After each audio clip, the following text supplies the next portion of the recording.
The ambient chatter in the grand ballroom of that Napa Valley winery died instantly the second Richard walked through the door holding another woman's hand. Over 200 heads snapped around in perfect unison.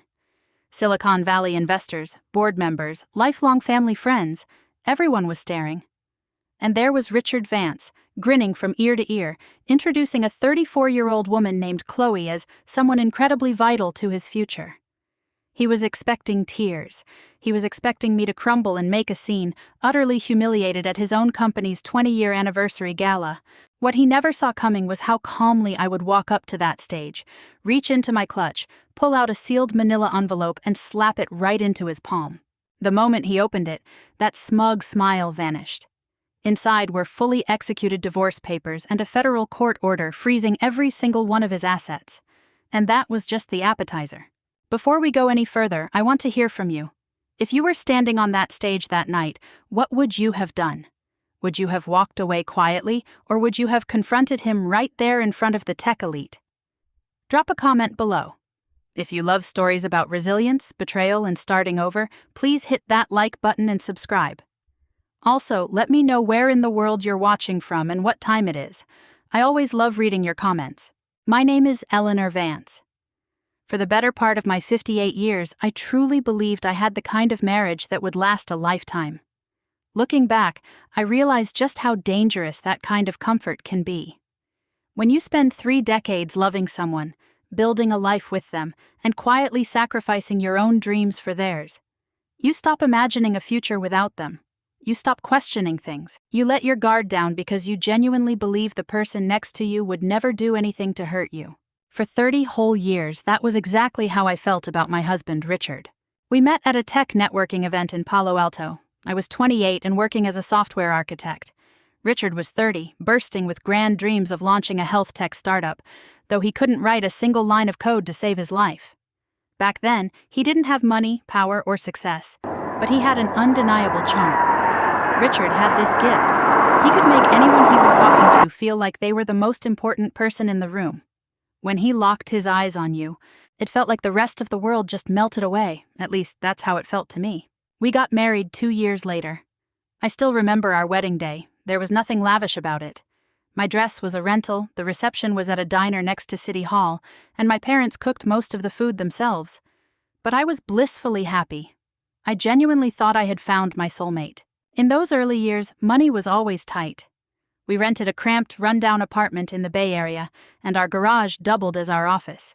Some months we scrambled just to pay the server rental fees. There were days I'd secretly skip lunch just to make sure Richard, who was pulling all-nighters writing business plans, had a hot, hearty dinner waiting for him. I never told him. I didn't want him carrying that guilt. When our son Julian was born, life got even harder. 3 years later, our daughter Maya arrived. Suddenly we had 2 kids, a heavy mortgage, and bills that piled up faster than we could pay them. But somehow, we kept moving forward. We survived those grueling years because we were a team, or at least that's what I told myself. Late one night, Richard came bursting into the bedroom, completely re-energized by an idea that would change our lives forever. He wanted to officially launch Vance MedTech, focusing on AI-driven diagnostic systems. Everyone around us thought he was losing his mind. We had barely any savings, 2 toddlers, a mountain of debt, and absolutely no guarantee of success. Even my parents begged me to talk him out of it. But I believed in him. I was always his biggest cheerleader. I remember sitting at the kitchen table that night after the kids were fast asleep. Richard had his printed business blueprints spread across the tabletop, his hands trembling slightly from a mix of anxiety and excitement. "What if I fail?" he asked. I reached across the table and squeezed his hand. "Then we fail together," I told him. And I meant every single word. What happened next is something very few people outside our inner circle actually know. To help Richard get the company off the ground, I put my own career on pause. I walked away from a high-paying role at a major tech company to handle everything at home and in our garage office. I wasn't just raising the kids, I was coding the core algorithms for the early software, managing the books, handling taxes, and even drafting legal documents. When the company hit a massive cash crunch and we couldn't even afford interns, I went behind Richard's back and put up the only thing of value I owned, a small trust fund left by my grandfather, as collateral to secure a bridge loan. That decision kept me up for weeks. If the company went under, we wouldn't just lose everything, we'd be financially ruined for life. But Richard held me close and promised, "Eleanor, I will never ever forget what you did for me today." I carried those words in my heart for years. Every time life got exhausting, I'd secretly repeat them to myself. Eventually, all that sacrifice paid off. The company landed its Series A funding, then Series B. New patents were approved, our staff grew exponentially, and the company's valuations skyrocketed. For the first time in our lives, we tasted real financial freedom. We moved into a sprawling estate in Atherton with a massive backyard and a gorgeous heated pool, the kind of life we used to think was reserved only for the ultra-wealthy. I distinctly remember a sunny afternoon, standing on the patio, watching Julian and Maya splash around in the pool while Richard wrapped his arms around me from behind. "We made it," he whispered in my ear. In that moment, I believed him completely. As the years rolled on, the kids grew up and built lives of their own. Julian became a venture capitalist on Wall Street, and Maya moved to Monterey Bay to work as a marine biologist. I was so incredibly proud of them. Our family wasn't perfect, no family is, but to the outside world, we were happy, successful, and rock solid. We were the couple that young entrepreneurs looked at and said, "I hope my marriage looks like that in 30 years. If anyone had told me back then that my marriage would come crashing down in front of hundreds of people, I would have laughed in their face. I would have thought they were crazy. Because even as Richard's profile grew, I never once questioned his loyalty. Not once. I trusted him implicitly, and maybe that was my biggest mistake. The initial shifts were subtle, so subtle that I subconsciously brushed them aside. Richard started staying later and later at the corporate office. At first, it made total sense. The company was gearing up for an IPO, and more moving pieces meant more responsibility. I got it. Then came the frequent out-of-state business trips, followed by late-night meetings behind closed doors. On the rare occasions we were actually in the same room, he felt miles away. His phone was glued to his hand, and his attention was rarely on me. Even then, I kept making excuses for him. I told myself he was just stressed, just burnt out. I desperately wanted to believe that, because the alternative was too painful to voice. Until one night I was trying to talk to him about our upcoming 30-year anniversary trip. Richard's eyes never left his screen. "What did you just say?" he asked absent-mindedly. I had already repeated the itinerary twice. It was a split-second moment, but something deep inside me broke. For the first time in 30 years, sitting right next to my husband, I felt utterly alone. I didn't know it yet, but that feeling was the beginning of everything, the beginning of the doubts, the secrets, and a truth I was terrified to face. It wouldn't be long before I realized that the man I had trusted with my entire life was someone I didn't recognize at all. For a long time I kept gaslighting myself, playing the "everything is fine" tape over and over in my head. It's what a lot of women who have been married for decades do. We find logical explanations for every single red flag because accepting reality is a whole lot scarier than living a lie. At least it was for me back then. Richard's transformation didn't happen overnight. It was a slow burn, like a frog in warming water. First it was the late nights, then the travel, then the constant distraction. But eventually the tiny details built up until they were impossible to ignore. One morning I noticed Richard standing in front of the master bathroom mirror for a very long time. He wasn't just fixing his hair, he was meticulously inspecting his hairline. A week later, I noticed he started coloring his gray hair. This was the same man who used to joke about aging gracefully, suddenly obsessed with holding on to his youth. A month after that, new clothes started filling up our walk-in closet. Expensive custom suits, limited edition sneakers, and trendy casual shirts. For most of our marriage, I practically had to beg him to throw away old shirts with frayed collars. Now he was mindlessly running up credit cards on luxury brands without saying a word. "New shirt?" I asked casually one evening. He didn't even look up. Just trying to look sharp for a major Wall Street investor. It was a perfectly plausible excuse. But over the next few weeks, the new wardrobe kept expanding. Pretty soon, he didn't look like a stable husband of 30 years anymore. He looked like a young guy getting ready for a first date. His workout routine became another question mark. Richard used to absolutely despise weightlifting. Suddenly, he hired an expensive personal trainer, hit the gym 5 days a week, and started taking a mountain of supplements. I tried to use humor to mask the growing knot in my stomach. Working out this hard? Who are you trying to impress? For a fraction of a second, his face completely froze. It was over in a flash, but I caught it. Then he laughed it off. Just trying to keep up with my beautiful wife, obviously. I smiled back, but his answer felt totally scripted, like he had practiced it in his head a dozen times before. The final straw involved his phone. For decades, passwords didn't exist between us. If my phone rang, he'd pick it up. If his screen lit up, I'd check it. We had zero secrets. Until one weekend afternoon, his phone started buzzing repeatedly on the kitchen island. I walked over to hand it to him, and as the screen lit up, it read, "Face ID or passcode required." I froze. Richard had never locked his phone in his life. When he walked into the kitchen, I tried to bring it up casually. "Oh, it's just a new corporate IT compliance policy," he answered smoothly, without a hint of hesitation. "You know how it is.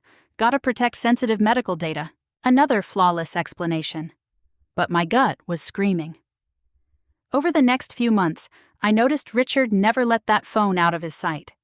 If he went to the bathroom, the phone went with him. If he went to the backyard to smoke a cigar, the phone was tucked in his pocket. Even when he napped on the living room couch, the phone was pressed firmly underneath his thigh. That level of paranoia from a man who had been an open book for 30 years was completely wrong. One night, it was just the two of us having dinner. Julian was in New York, Maya was in Monterey, and the quietness of our empty Atherton house felt heavier than usual. I was right in the middle of telling him about a charity foundation project when I just stopped talking. Richard wasn't listening to a word. His eyes were locked on his phone, which he was holding under the edge of the table. And he was smiling. It wasn't a polite nod or a casual smirk. It was an intimate, giddy smile, the kind you only give when you're reading a message from someone who makes your heart race. My stomach instantly tied itself into a knot. "Richard?" No response. "Richard!" I raised my voice. He snapped his head up, a flash of pure irritation crossing his face. "What?" I stared at him. "I've been talking to you for 5 minutes. He gave this overly dramatic sigh and flipped his phone face down on the table. "Eleanor, do you really have to turn every single little thing into an issue?" Those words cut deeper than I wanted to admit. Not because they were cruel, but because they were completely dismissive. It was as if my feelings were nothing more than an inconvenience, like I was an inconvenience. For the first time in 30 years, I went to sleep angry. And for the first time, Richard didn't seem to care at all. After that night, the distance between us just kept growing. Every conversation felt forced and short, and every interaction felt ice cold. Then, he started making these strange, passive-aggressive comments out of nowhere. At first, they sounded harmless enough. He'd say things like, "You should be glad you don't have to stress about company drama anymore," or, "Most women your age would kill to have the life you have right now." He even told me once, "You just need to relax and enjoy the retirement your trust fund bought you." Those comments made me incredibly uncomfortable because they completely erased reality. I didn't spend my life just relaxing. Every core architectural piece of that company, every single early financial scramble, every major decision that kept us afloat through the worst crises, my blood, sweat, and tears were in all of it. But Richard was rewriting history, talking as if he had built this entire empire single-handedly. One afternoon, I couldn't hold it in anymore. I looked at him and asked calmly but seriously, "Do you honestly think I contributed nothing to this family and this company?" His reaction chilled me to the bone. He didn't try to reassure me. Instead, he chuckled. It was this deeply condescending scoff. "Oh, come on, Eleanor. Let's not live in the past. You haven't done anything for the company in 20 years. That little laugh lasted only a second, but I will never forget it. I will never forget how small it made me feel. Around that same time, Julian flew back from New York for the weekend. Richard had already left for another out-of-state industry summit, so it was just me and my son sitting out on the back patio.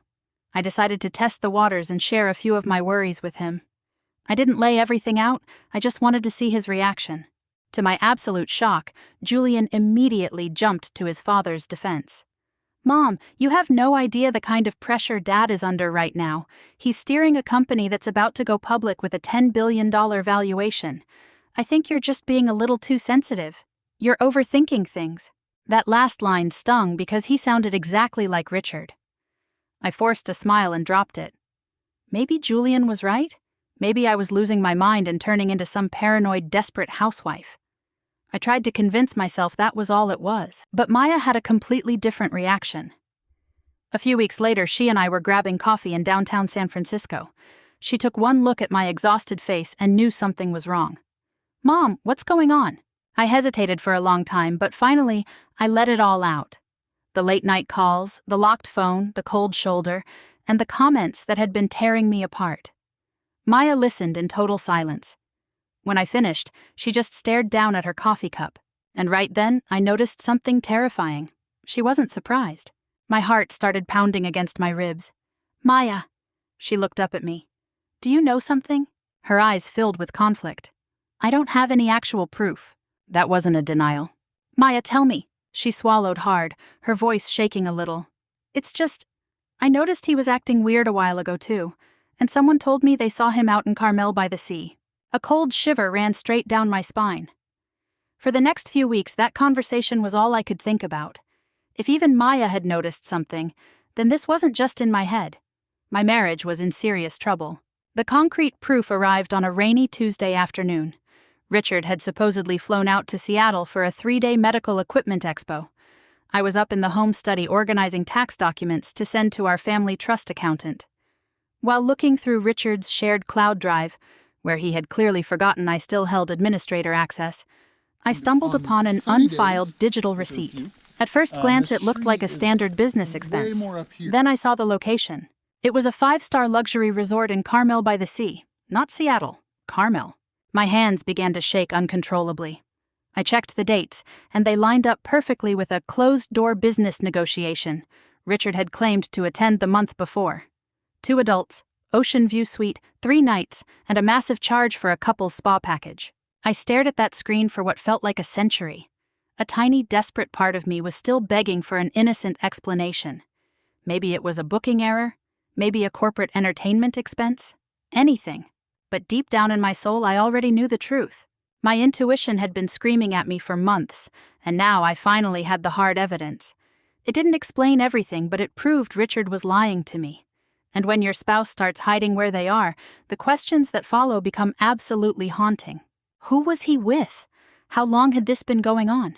And most importantly, who could possibly be worth throwing away a 30-year marriage and his entire reputation for? Even after finding that resort receipt, I didn't confront Richard right away. I know that might surprise a lot of people. If I were 20 years younger, I probably would have grabbed the phone, printed out the receipt, shoved it in his face, and demanded an explanation for every single lie. Jan, but when you've been married for 30 years, a strange kind of psychology takes over. You become terrified of hearing the answer that changes everything forever. As long as I stayed quiet, there was still a 1% chance it was all a big misunderstanding. The moment I shattered that illusion, that 1% chance would be gone for good. So I didn't explode, I chose to watch.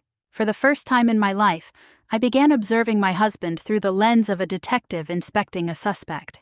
It was a heartbreaking process, because once you strip away the filter of love, all the details you ignored for months suddenly become glaringly obvious. Richard became intensely guarded about his schedule. Whenever I casually asked about his meetings or how a project was going, his answers were incredibly vague. Just compliance stuff, boring board meetings, the usual. Yet, he was away from home more than ever. One evening, he claimed he was having dinner with a few venture capital partners at a high-end restaurant in Silicon Valley. 3 hours later, I pulled up the social media pages for those specific VC firms. There actually was an industry gathering happening that night, and they posted tons of photos. There were dozens of people in the shots, but Richard wasn't in a single one of them. That was the first time I could completely confirm a flat-out lie. Late that night, I sat alone in our massive kitchen in Atherton, staring out into the pitch-black window above the sink. The reflection staring back at me looked so much older than I remembered, exhausted, anxious, with eyes full of grief. I finally forced myself to ask the question I had been running from. What if Richard is actually having an affair? The thought felt like pure poison. Just letting it cross my mind made me physically sick. Because if the answer was yes, it meant that half a lifetime of love and sacrifice had been built entirely on a giant lie. A few days later, I decided I didn't want to guess anymore. I needed undeniable proof. I didn't want to create a hysterical, dramatic scene. I just wanted the truth. The whole truth. The opportunity came out of nowhere. Richard went out for a run and left his laptop sitting half open on the desk in the study. Normally, I would never dream of touching his work devices, but that day, I made an exception. I told myself I just needed answers, nothing more. The computer wasn't locked. Within minutes, I was quickly scrolling through his recent emails. Most of it was standard corporate correspondence, compliance reviews, clinical trial data, financial projections. Then, one name started popping up over and over again. Chloe Mercer. I had never heard that name before. At first, nothing seemed out of the ordinary.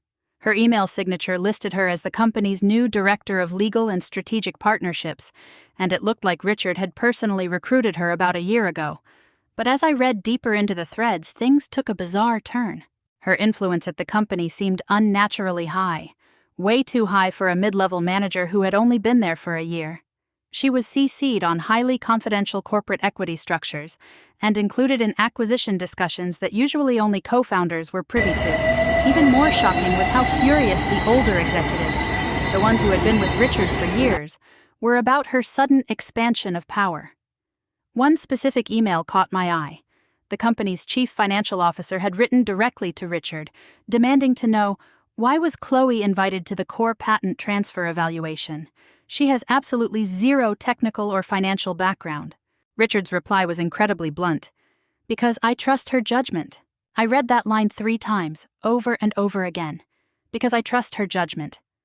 The tone was entirely too personal, blowing past any professional boundaries. My stomach knotted up all over again. For the next week, I moved like a ghost, quietly gathering information. I never imagined I'd become the kind of person who snoops, but every new piece of the puzzle kept dragging me deeper into the dark. One afternoon, I made up an excuse to drop by company headquarters under the guise of delivering some signed family trust papers. The receptionist gave me her usual warm welcome, and a few of the older employees still remembered me from the days when I was writing code in our garage. As I walked down the long executive hallway, a group photo from a company retreat held the previous month caught my eye. Dozens of employees were posing in front of a luxury resort in Lake Tahoe. My eyes locked onto Richard instantly. And then I saw her. Chloe was standing right next to him. For a married CEO, the spacing was entirely too close, completely crossing the line of normal professional boundaries. Her hand was resting on Richard's forearm in a way that looked casually intimate. Most people probably wouldn't have thought twice about it. But I noticed. A wife's intuition is like a finely tuned radar. She was beautiful, possessing a sharp, aggressive kind of beauty. Tall, blonde, impeccably dressed, and radiating the kind of ambitious confidence that effortlessly commands a room. She was exactly the kind of woman who could make a man terrified of aging feel young and powerful again. I stared at that photo for a full 10 seconds. Not because I hated her, at least not in that exact moment, but because I suddenly realized what I was up against. This wasn't some fleeting alcohol-fueled mistake or a meaningless one-night stand. There was something much deeper and far more dangerous going on here. A few days later, fate dropped another piece of the puzzle right into my lap. My old friend Diane had attended a charity luncheon in San Francisco. When she called me that evening, her voice sounded incredibly hesitant. "Eleanor, can I ask you something?" "Of course." A suffocating silence stretched over the line before she finally spoke. "Did Richard go down to Carmel last month?" The question made my heart skip a beat. "Why do you ask?" Another long pause followed. I don't know if I should even say anything. My heart sank all the way to the floor. "Diane, just tell me." "I saw him at a restaurant in Carmel." I closed my eyes. The receipt, the lies, the vanished business trips, all the loose threads snapped together into a perfect, undeniable circle. "Was he alone?" I asked quietly. Diane's hesitation told me everything I needed to know. No. It felt like a physical weight slammed onto my chest. Who was with him? I didn't recognize her. But I already knew. Even before Diane could describe the woman's appearance, young, blonde, stylish, and beautiful, I knew it was Chloe Mercer. After hanging up the phone, I sat alone in the dark for hours. I expected to cry, to break things, or to scream. Instead, a terrifying wave of calm washed over me. For the first time in months, I was no longer chasing ghosts or drowning in suspicion. I was finally staring directly at reality. The truth was brutal, but the agonizing fear of the unknown had been far worse. In the weeks that followed, I uncovered even more breadcrumbs through public company press releases, social media tags, and industry whispers. Chloe was practically everywhere. Wherever Richard went, charity golf tournaments, Silicon Valley tech panels, award dinners, she was right there beside him, sporting a flawless smile and acting entirely too familiar with a married man. But the absolute breaking point came from Maya, who had no idea she was delivering the final confirmation. One evening, she drove up to Atherton to visit. We were in the kitchen having a glass of wine when she casually mentioned that she had spotted her dad at a Michelin-starred restaurant in San Francisco a few weeks prior. "Who was he with?" I asked.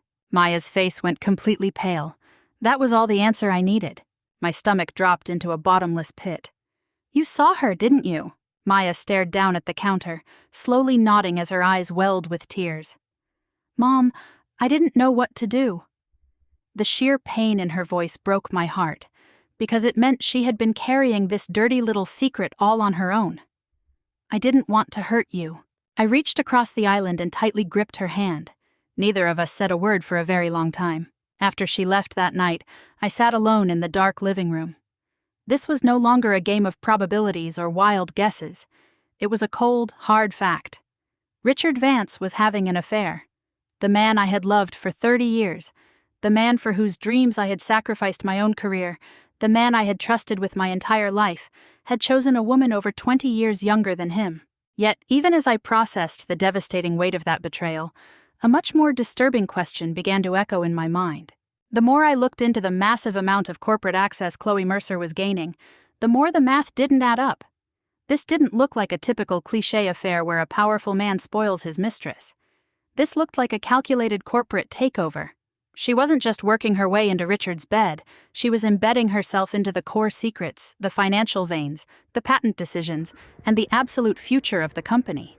Deep down in my gut, I couldn't shake the terrifying instinct that Chloe Mercer wanted far more than just my husband. Discovering the affair cracked my heart open, but realizing that my own family might not firmly stand by my side nearly broke my spirit entirely. Looking back, that was the exact moment I truly understood what it felt like to be completely isolated. It wasn't because I didn't have people around who loved me, it was because the people closest to me were secretly terrified of facing the truth. And fear has a nasty way of making good people make disappointing choices. For nearly 2 weeks after confirming the affair, I didn't tell a soul except Maya. I swallowed every ounce of humiliation entirely on my own. Every morning, I woke up right next to the man who had betrayed me. And every night, I sat across the dinner table from him. Every conversation felt like a poorly acted play, and every smile felt like a poison-tipped dagger. What hurt the most was how incredibly normal Richard acted. He didn't carry a shred of guilt, and he certainly didn't show any panic about losing his marriage. If anything, he seemed more confident than ever, moving around as if he had already won the game. One evening, he casually announced that he had to fly out to New York for another medical summit. I simply nodded. The old me would have asked about his schedule or flight details, but the version of me sitting there chose total silence. Richard studied my face for a second. "Are you okay?" After months of calculated lies, he was actually asking if I was okay. The irony was so thick it was almost funny. "I'm fine," I said calmly. He seemed visibly relieved and immediately went back to typing on his phone. I watched him for a few quiet moments. For the first time in 30 years, it hit me that the man sitting across from me was nothing more than a complete stranger in a familiar shell. It was a deeply painful realization. A few days later, I called Julian. I knew it was going to be a brutal conversation, but I needed to know exactly where my son stood. He drove down to Atherton on a Saturday afternoon. The California sun was bright, and a gentle breeze was rustling through the trees in the backyard. Under any other circumstances, it would have been a perfect weekend. Instead, the intense anxiety made me physically sick to my stomach. We sat down on the outdoor patio couch. For the first 15 minutes, we stuck to safe, meaningless topics: the state of Wall Street, Bay Area traffic, tech stock volatility. Neither of us wanted to pull the trigger on the real conversation. Finally, I forced myself to dive in. "Julian, there's something I need to tell you." He dropped his casual demeanor instantly. "What's wrong?" I took a deep breath. "I know your father is having an affair." The words seemed to hang in the air, freezing the space between us. His reaction was lightning fast, but completely unexpected. He frowned and shook his head defiantly. "No way, that's impossible." The sheer certainty in his voice caught me off guard. "I have very solid reasons to know it's true. Dad wouldn't do something like that." I almost laughed at the bitter irony of it all because not too long ago, I was the one saying those exact same words to myself. Julian, I have proof. He crossed his arms, shifting into a defensive posture you'd expect to see at a corporate negotiation table. What kind of proof? I laid it all out for him. The Carmel Resort receipt, the seamless lies, the woman named Chloe, her unexplainable rise in corporate clearance, and exactly what Maya had witnessed at the restaurant. Everything. When I finished, he just stared out toward the pool. For a fleeting second, I thought he finally grasped the weight of what was happening. Then, he let out a heavy sigh. Mom, even if all of this is true, let's just say it is. The words hit me like a sledgehammer. Let's just say it is? He rubbed the bridge of his nose. You don't understand the bigger picture here. What possible big picture justifies this kind of betrayal? I'm not saying it justifies anything. Then what are you trying to say, Julian? He hesitated, looking away before uttering a sentence that will haunt me for the rest of my days. Mom, before you go blowing up this entire family, you might want to carefully consider the fallout. The company is heading into its next funding round, and the valuation cannot take a hit from a public scandal. I stared at him in utter disbelief. For several long seconds, I couldn't form a single sentence. It wasn't even anger. It was a deep, bone-chilling sorrow. The message was crystal clear. Protect the family image, protect the company reputation, and protect the value of his trust fund. Standing up for his mother wasn't even on his list of priorities. I spent my entire life protecting this family, Julian, I said, my voice trembling. I know. Do you actually hear what I'm telling you right now? His expression softened slightly. Of course I hear you, Mom. Then why does it sound like you're completely making excuses for him? Julian looked incredibly uncomfortable, mainly because he knew I was right. But he still couldn't bring himself to fully condemn his father. Finally, he stood up. Just promise me you'll clear your head before making any major moves. After he drove away, I sat alone on that patio for nearly an hour. I wasn't entirely furious with Julian. I understood the impossible spot he was in. Richard wasn't just my husband. He was Julian's father, his biggest business idol, and the mentor who had shaped his entire worldview. Accepting this ugly truth meant Julian would have to completely dismantle everything he believed in since he was a kid. That kind of mental collapse doesn't happen overnight. But regardless of his reasons, that conversation left me feeling entirely abandoned. Maya's reaction, however, was a different story. When she came over for dinner a few days later, she took one look at me the second she stepped into the kitchen and knew. 你跟着Lian谈过了，对吧? I nodded. Her expression darkened instantly. He took Dad's side. I nodded again. Maya shook her head. I knew he'd do that. Classic Wall Street brain, always calculating the bottom line. The disappointment in her voice was palpable. Unlike Julian, Maya never saw the world in black and white. She understood the messy complexities of human nature, and she'd seen more than enough details to know that things were already past the point of no return. I just don't know what I'm supposed to do anymore, I admitted. The sheer vulnerability of my own voice surprised me. For the better part of my life, I was always the strong one. I was the problem solver, the safety net that caught everyone else. Now I felt completely and utterly lost. Maya reached across the table and tightly squeezed my hand. Mom, I lifted my tear-filled eyes to meet hers. You shouldn't have to carry this. That single sentence shattered whatever defenses I had left. For months, it was the very first time someone had actually said those words to me. The tears just spilled over. It wasn't because she had fixed the problem. It was simply because she acknowledged my pain. Sometimes that's all you really need. We sat there in the quiet for a long time. Then Maya asked a question that stopped me cold. What do you want? I opened my mouth to speak, but no words came out, so I closed it. The truth was, I didn't know. Did I want Richard to come crawling back home, crying and begging for forgiveness? Did I want him down on his knees? Did I want him to end the affair immediately? Or did I just want to magically snap my fingers and go back to our quiet, peaceful life? The reality was far more complicated. The thing I wanted most was already gone forever. I wanted 30 years of unbroken trust back. I wanted that absolute certainty in my chest.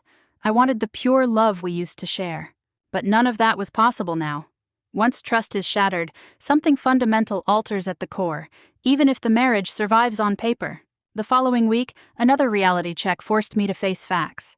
Richard and I attended a high-profile Silicon Valley networking gala. The entire evening he barely even looked at me, spending almost every second rubbing elbows with heavy-hitting investors. At one point, I tried to walk up and join the circle of people he was talking to. The exact moment I stepped in, Richard cut off the conversation entirely. "We're actually in the middle of discussing the company's next acquisition strategy," he said. The underlying message couldn't have been clearer. This isn't a conversation for you. The humiliation was subtle, but it cut deep. 20 years ago, I was the one writing the core algorithms in our garage, laying down the actual bricks for this company. Now, Richard was treating me like a clueless outsider who didn't belong in the room. Driving home late that night, I stared out at the dark scenery blurring past the passenger window. Richard was in the driver's seat, casually chatting about his upcoming business plays as if everything was completely fine. As if he hadn't spent the last several months spinning a web of lies, as if our marriage wasn't entirely hollow beneath the surface. In that quiet moment, a flash of absolute clarity hit me. Richard wasn't worried about losing me at all. Deep down, he assumed I would always stay. After 30 years of sacrifice, loyalty, and compromises, he took it for granted that I would tolerate anything. The cheating, the lies, the blatant disrespect, all of it. For the very first time, I started thinking that maybe leaving him was the only language he would actually understand. But before I made a single move, I needed answers. Real answers. No more assumptions, no more wild guesses.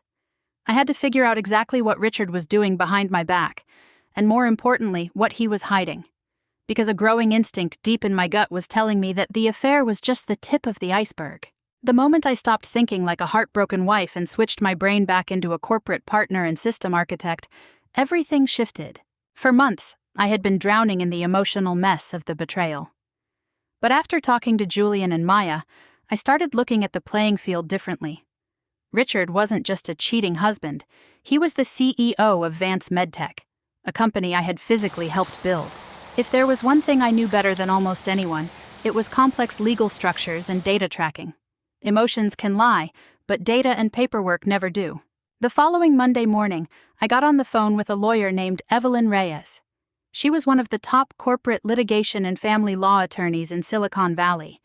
A female executive friend of mine, who had gone through a brutal divorce of her own years back, had highly recommended her. Walking into Evelyn's high-rise office in downtown San Francisco, a wave of nervous anxiety washed over me.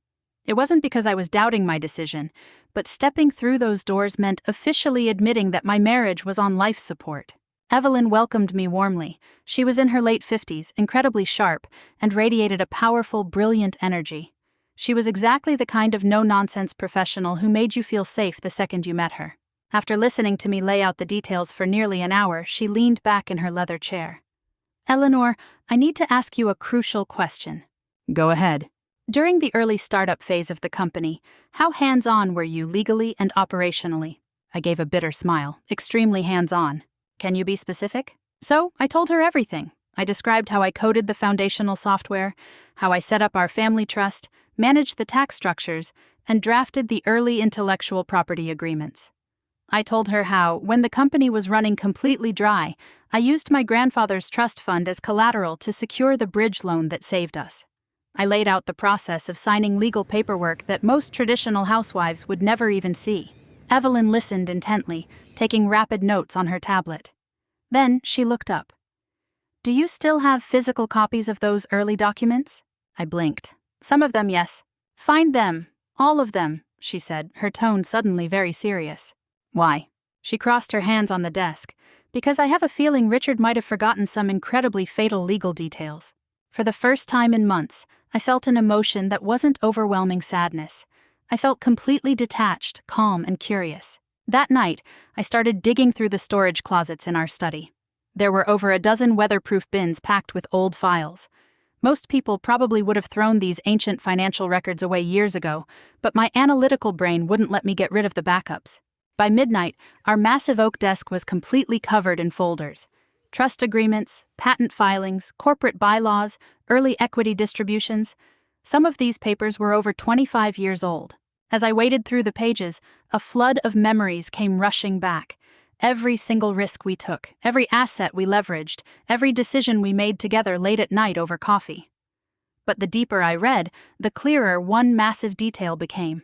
A significant portion of our core assets, specifically the intellectual property rights to the early algorithms and the supervoting shares within our family trust, were legally tied directly to me. Back when the company desperately needed funding, several foundational patents were kept under joint ownership between Richard and me, tied directly into our marital trust. I wasn't just a supportive wife standing behind a successful man. I was an indispensable piece of concrete in the very foundation of his empire. Discovering that gave me an incredible surge of strength. For months, Richard had been trying to make me feel like an outdated, irrelevant housewife. But these yellowed pages told a completely different story. 2 days later, I hauled several heavy boxes of files back into Evelyn's office. She spent hours meticulously reviewing the paperwork, her eyes lighting up the further she went. Finally, she looked up at me. "Eleanor, this is massive." "What do you mean?" "Your legal standing is infinitely stronger than a typical founder's wife. Does Richard know you still have these physical backups?" I thought about it for a second and shook my head. Almost certainly not. Richard was a guy who only looked forward. The next tech breakthrough, the next round of capital, the next acquisition. He never looked back at old paperwork. Meanwhile, I had been quietly sitting on 30 years of history. Evelyn suggested bringing in a senior digital forensics and forensic accountant named Marcus. He specialized in untangling complex Silicon Valley corporate asset transfers and offshore shell companies. A week later, I met with Marcus, and after reviewing the overview, he immediately opened an investigation. The early stages moved slowly. Marcus started by pulling public business registries, Delaware corporate filings, and SEC disclosures. On the surface, everything looked perfectly clean. Then he started asking for deeper details, the kind of specific data points only Richard would have access to.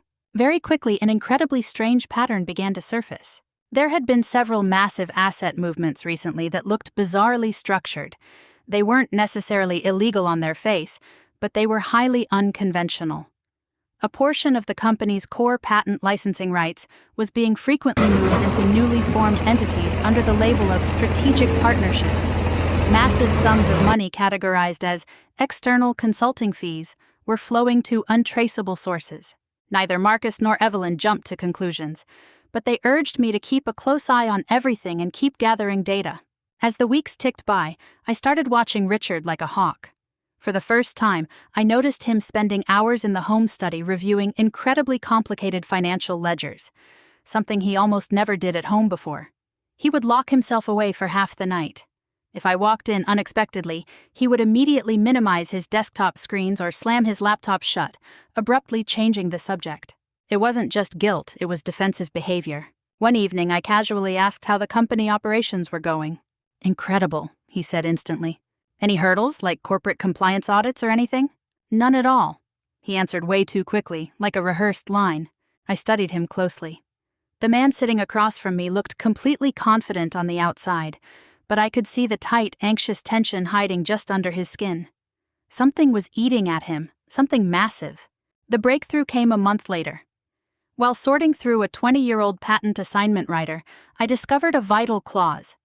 During the company's early expansion, 2 core foundational algorithms used as collateral had their final intellectual property control locked entirely under my name and the family trust. Without my explicit written consent, that specific IP could not be legally spun off or sold. I wasn't entirely sure what that meant in the current market, but Evelyn knew exactly what it implied. When she saw the document, her eyes went wide. "Are these clauses still enforceable?" "I believe so, yes." "How much damage could this actually cause?" "Enough to completely halt a $10 billion merger."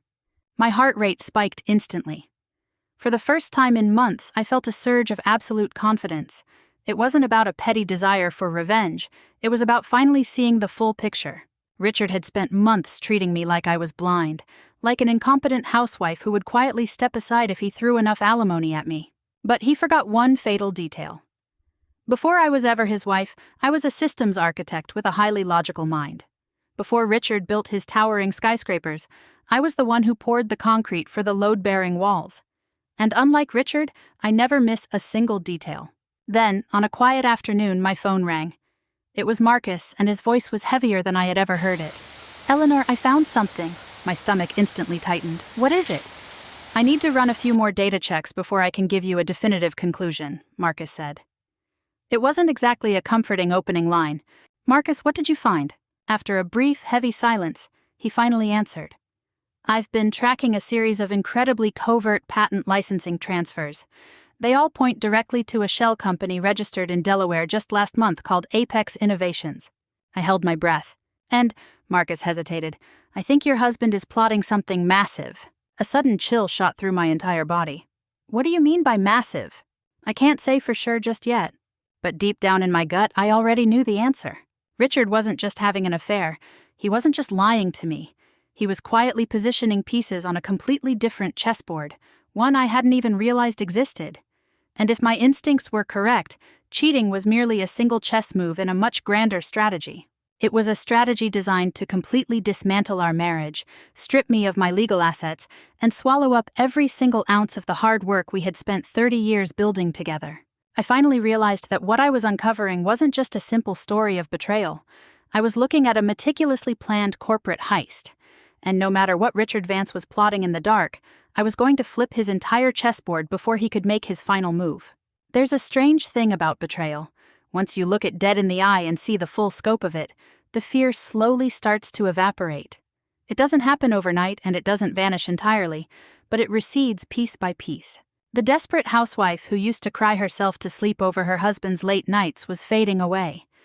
The woman who was willing to save her marriage at all costs was gone, replaced by a version of me asking a completely different question. What exactly am I fighting so hard to protect? Because the marriage I thought I had didn't exist anymore. The trust was dead, the honesty was gone, and the man who used to be my partner was now an opponent calculating my ruin. All that remained was a razor-thin illusion, and Richard seemed determined to keep that illusion alive for as long as humanly possible. Less than 3 weeks after Marcus warned me about those suspicious financial transfers, Richard threw a sudden curveball at me. We were sitting at the breakfast table when he casually set down his coffee mug. "I booked the Hess estate in Napa Valley." I looked up. "You booked where?" "The outdoor pavilion at the Hess winery." I raised an eyebrow. Anyone living in the Bay Area knew exactly what that place was. It was one of the most exclusive private event venues in Northern California, with an astronomical price tag usually reserved for tech giant galas or billionaire weddings. "For what?" Richard flashed that trademark charming smile of his. "To celebrate the company's 20-year anniversary, and of course your birthday next month." I stared directly into his eyes. "Celebrating my birthday?" "You're turning 58, he said. "I think we should do it big." For a split second, the sheer absurdity of it made my head spin. This was the same man who brushed off our wedding anniversary and emotionally iced me out for the last 6 months. Now, out of nowhere, he wanted to host a lavish, high-profile joint celebration? It defied all logic, and when something defies logic, it usually means there's a hidden motive buried underneath. "That seems a bit extravagant, don't you think?" I said flatly. "Nonsense." His smile remained completely flawless. "We're inviting family, friends, board members, and all our core investors." Board members, investors.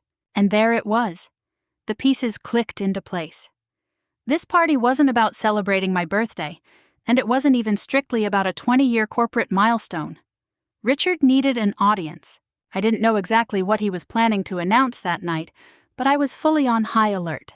The following week, my phone rang with a call I never expected. It was George Whitman. George had known us for over 25 years. He was one of the company's earliest angel investors, and one of the very few people who had been there since the garage days. Unlike the newer, more cutthroat business partners, George had always treated me as an equal. He clearly remembered the nights I spent pulled over a keyboard writing code. "Eleanor," he said, his voice dropping to a low whisper, "can we meet up?" The heavy gravity in his tone put me on edge immediately. 2 days later, we met at a secluded coffee shop in Palo Alto. George looked incredibly anxious, which was an immediate red flag that this wasn't going to be a casual conversation. After a few brief pleasantries, he cut straight to the chase. "I really don't like what's happening at the company right now, Eleanor." My stomach tightened. "What do you mean?" George let out a heavy sigh. "Richard, some of the decisions he's been making lately are making me deeply uncomfortable." "What kind of decisions?" George hesitated, leaning forward across the table. "How much do you actually know about Chloe Mercer?" There it was again. That name. The name that was spreading like a virus through my entire life. "More than enough," I replied coldly. George nodded slowly.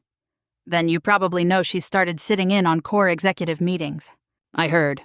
It's more than that, George said, casting a quick, cautious glance around the cafe. Richard is actively pulling strings to push her into the core leadership team for the company's future. For a few seconds, I couldn't even form words. Leadership? Chloe?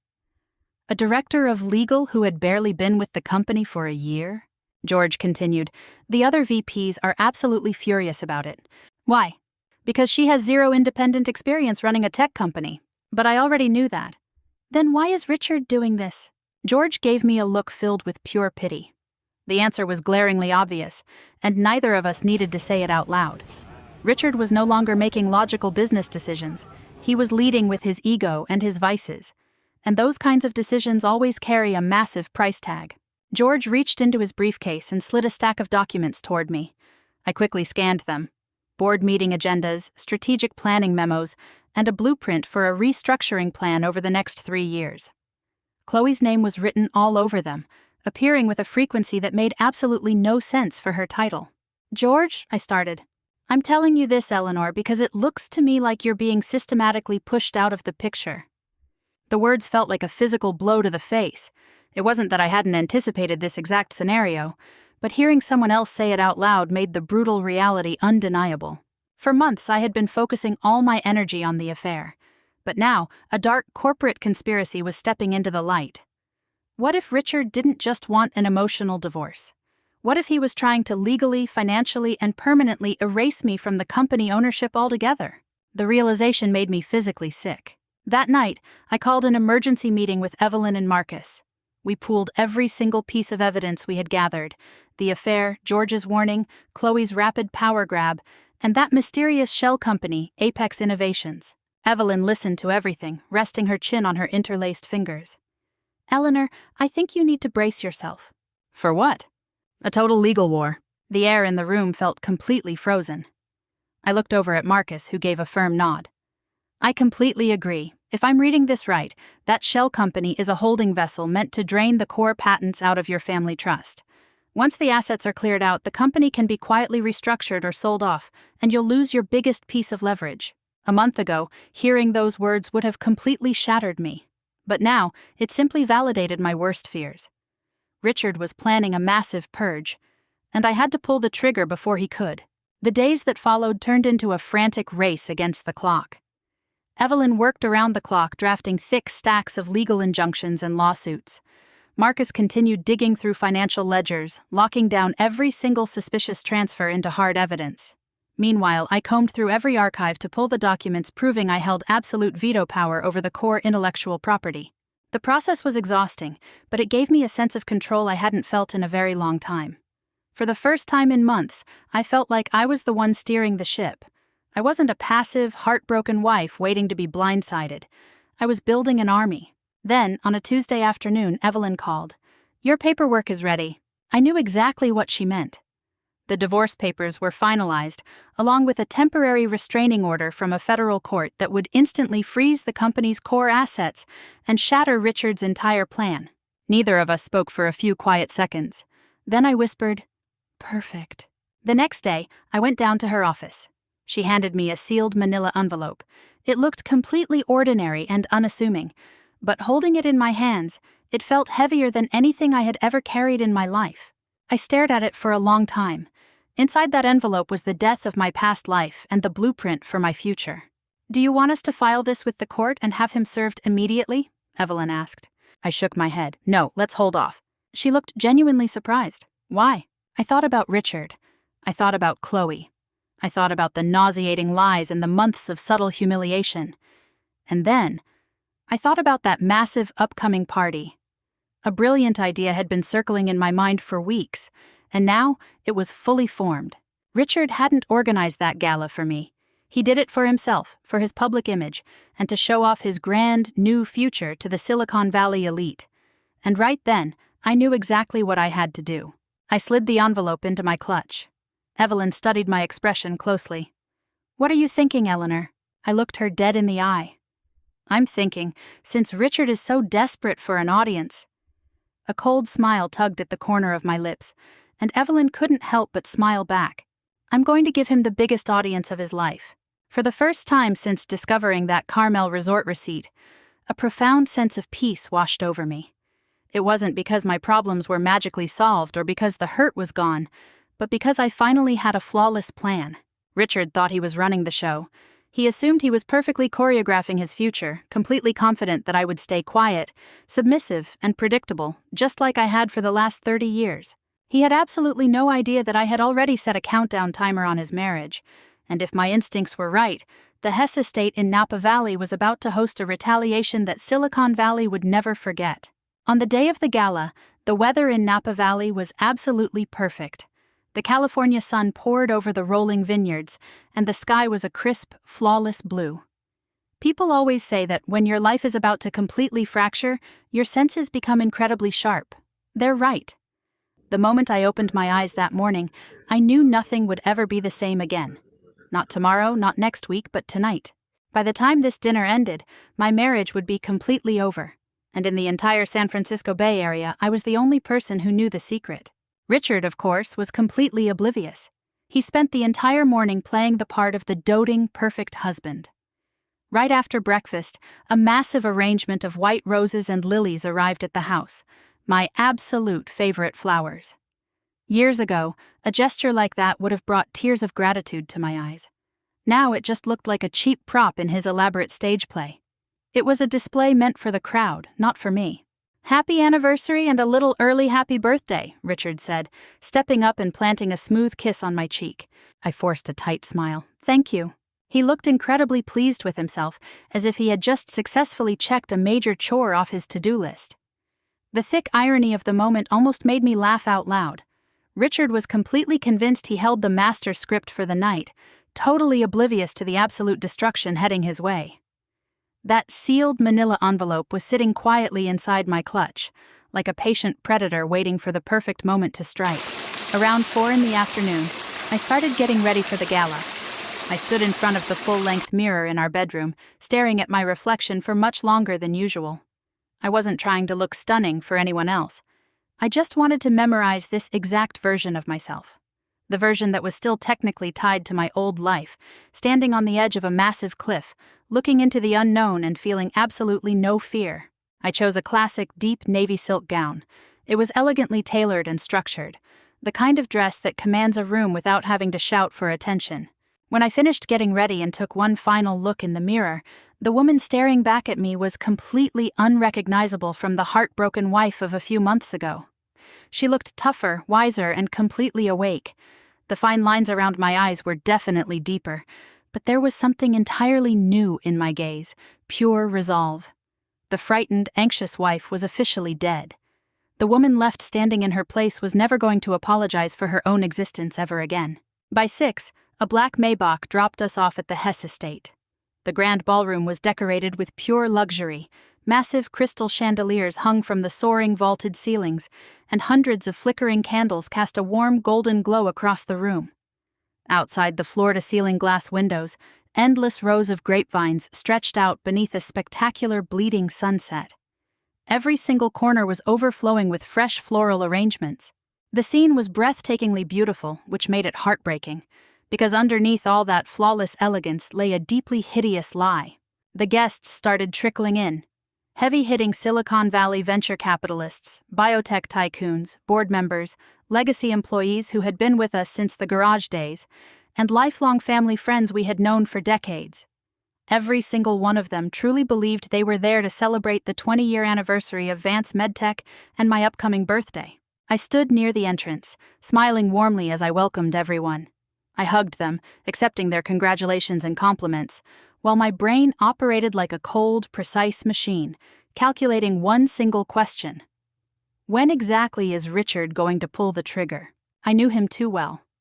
After months of emotional neglect and covert financial maneuvers, there was absolutely no way he was spending hundreds of thousands of dollars just to throw me a birthday party. This gala had a much darker purpose. I could practically smell the conspiracy in the air. By 7, the ballroom was packed. Over 200 guests were mingling. Waiters drifted through the crowd carrying trays of expensive champagne and top-tier caviar, and a live jazz band played soft music near the edge of the stage. From the outside looking in, it was a flawless evening. Then, Julian arrived. My son looked incredibly sharp in his custom dark gray suit, tall and handsome as always. But I picked up on his energy instantly. He was visibly anxious, pacing on his feet, and couldn't keep his eyes still. "Happy birthday, Mom," he said, pulling me into a tight embrace that lasted much longer than usual. I stepped back, looking him straight in the eyes. "Is everything okay, Julian?" "Of course, totally fine," he shot back. The answer came way too fast.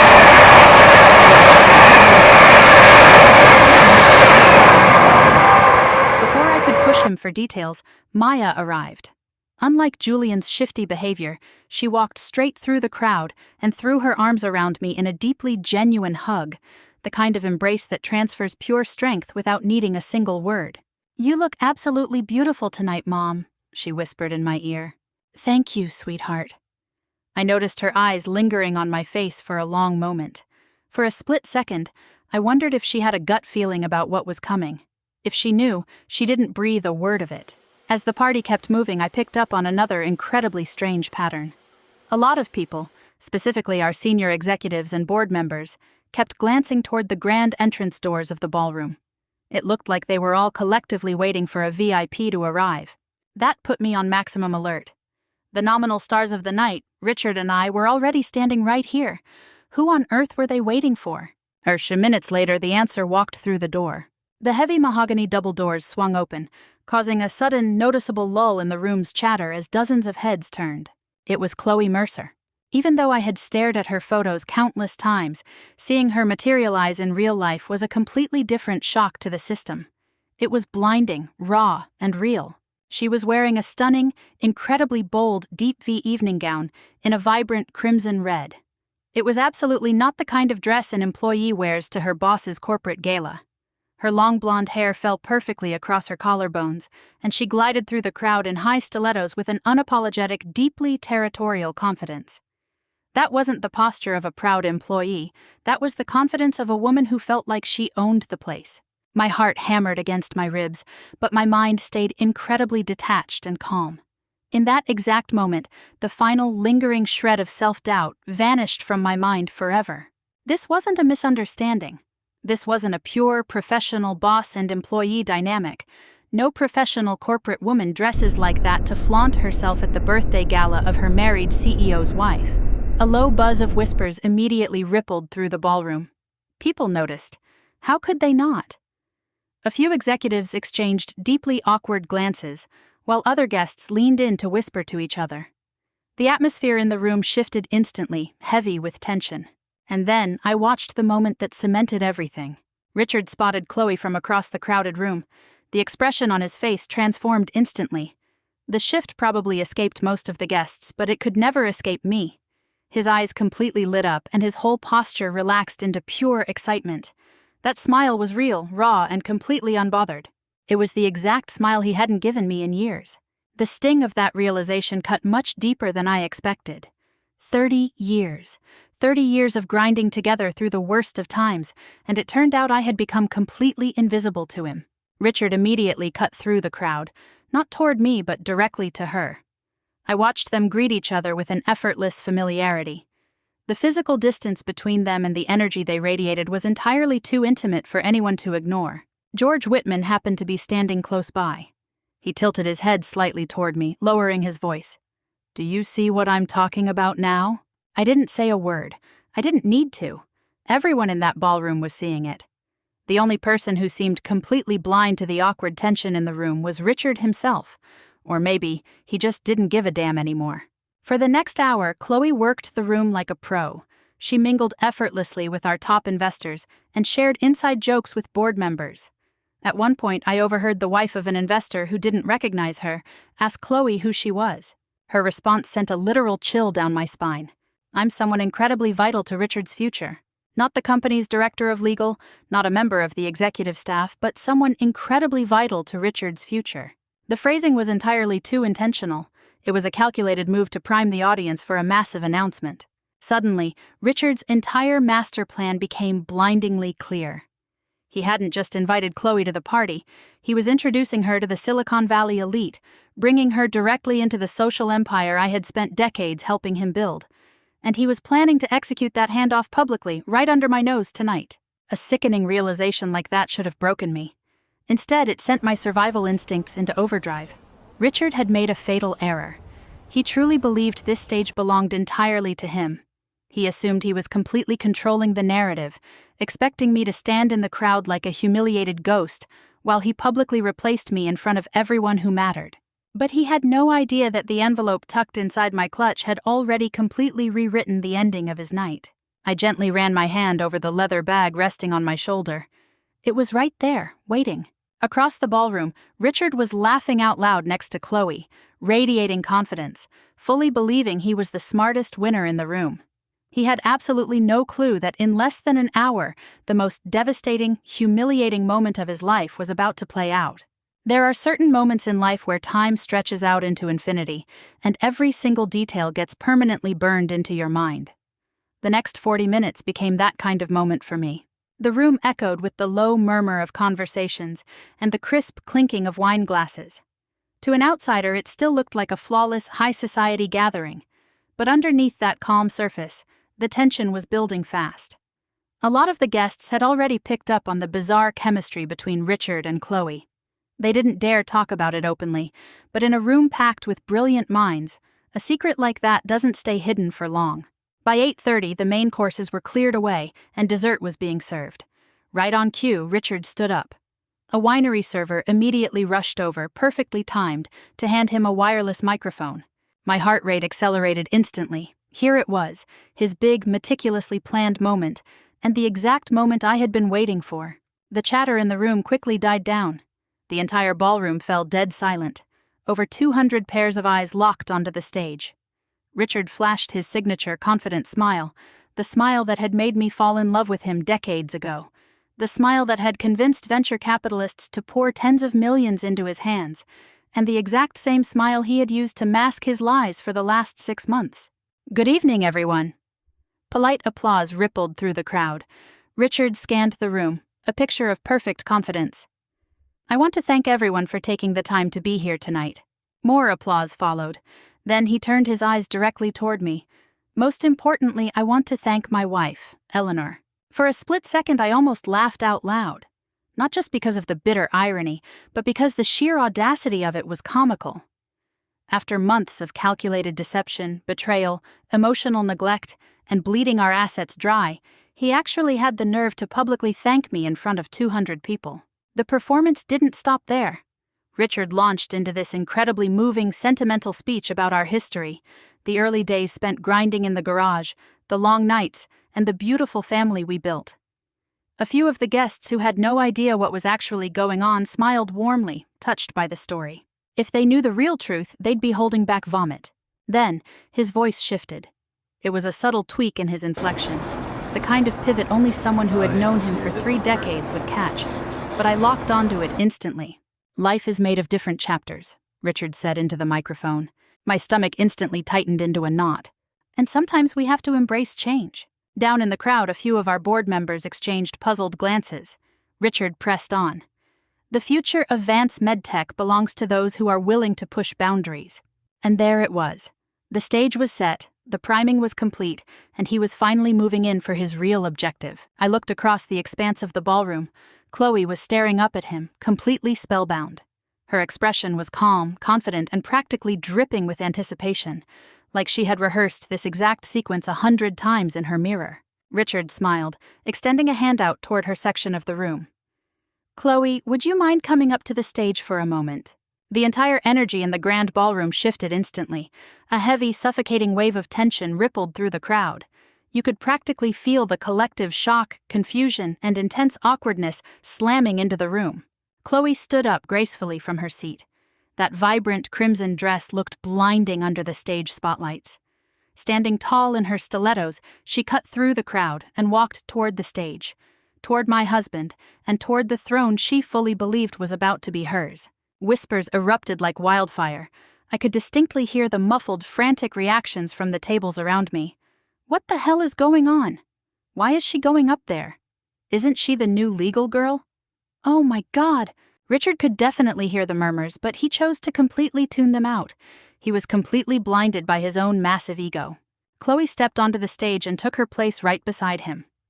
Suddenly, the visual symmetry of the moment was so grotesque it was hard to look at. A highly successful, older CEO, standing with a beautiful young blonde executive, while the woman who built the foundation of his life for 30 years sat completely isolated in the audience. The symbolic humiliation was absolutely deafening. Richard smiled again, raising the microphone back to his lips.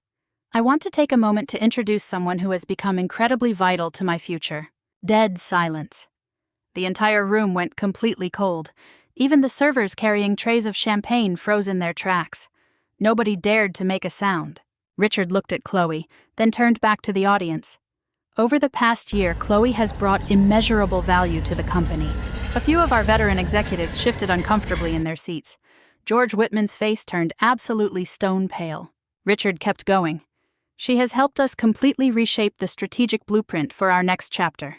Strategic, blueprint, next chapter. Every single word had been meticulously handpicked to deliver a message. And then, he uttered the exact line that pushed everything over the edge. And I have no doubt that she will play an irreplaceable role in the next chapter of my life, and the life of this company. A sharp collective gasp sucked the air right out of the room. Not everyone voiced it, but the sudden rustle of fabrics and shocked shifting of bodies told the whole story. Richard had just crossed a dangerous, very public red line. I glanced over at Julian. My son's face was completely drained of color, totally white. For the first time all night, it finally hit him that the situation had spun completely out of control. Maya was just staring at the stage, her face twisted in pure horror. Dozens of eyes suddenly pivoted toward me, acting like spotlights. The crowd was waiting, guessing, practically begging for a reaction. What would the publicly humiliated loyal wife do? Would she burst into tears? Would she storm out of the winery? Would she run up there and throw a glass of wine in his face? Richard was clearly expecting one of those three reactions too. When he finally shifted his gaze down to look at me, his posture was incredibly relaxed, radiating a smug sense of victory, as if he were giving me a look of pure pity. But the expression he met on my face made his entire spine go rigid. I was smiling. It wasn't a hysterical laugh or a broken, desperate smirk. It was a perfectly calm, deeply mocking smile. The second Richard noticed it, a look of profound confusion washed over his face. He didn't understand. How could he? He had spent the last several months believing I was the blind, oblivious prey in this room. I slowly stood up. Over 200 pairs of eyes locked onto me, following my every movement. The ballroom was so dead silent that the sharp click of my high heels echoed off the marble floor with every step. 1, 2, 3 steps. I walked straight toward the stage, straight toward Richard, straight toward Chloe, and straight toward the absolute burial of my marriage. The two of them stood frozen on the stage, completely rigid. They had been pulling all the strings in the dark for months, but facing a version of me that was completely off script, they suddenly had no idea how to react. I walked up the stage steps. Richard instinctively lowered the microphone a few inches away from his mouth. "Eleanor," he muttered, his voice carrying the very first hint of pure panic.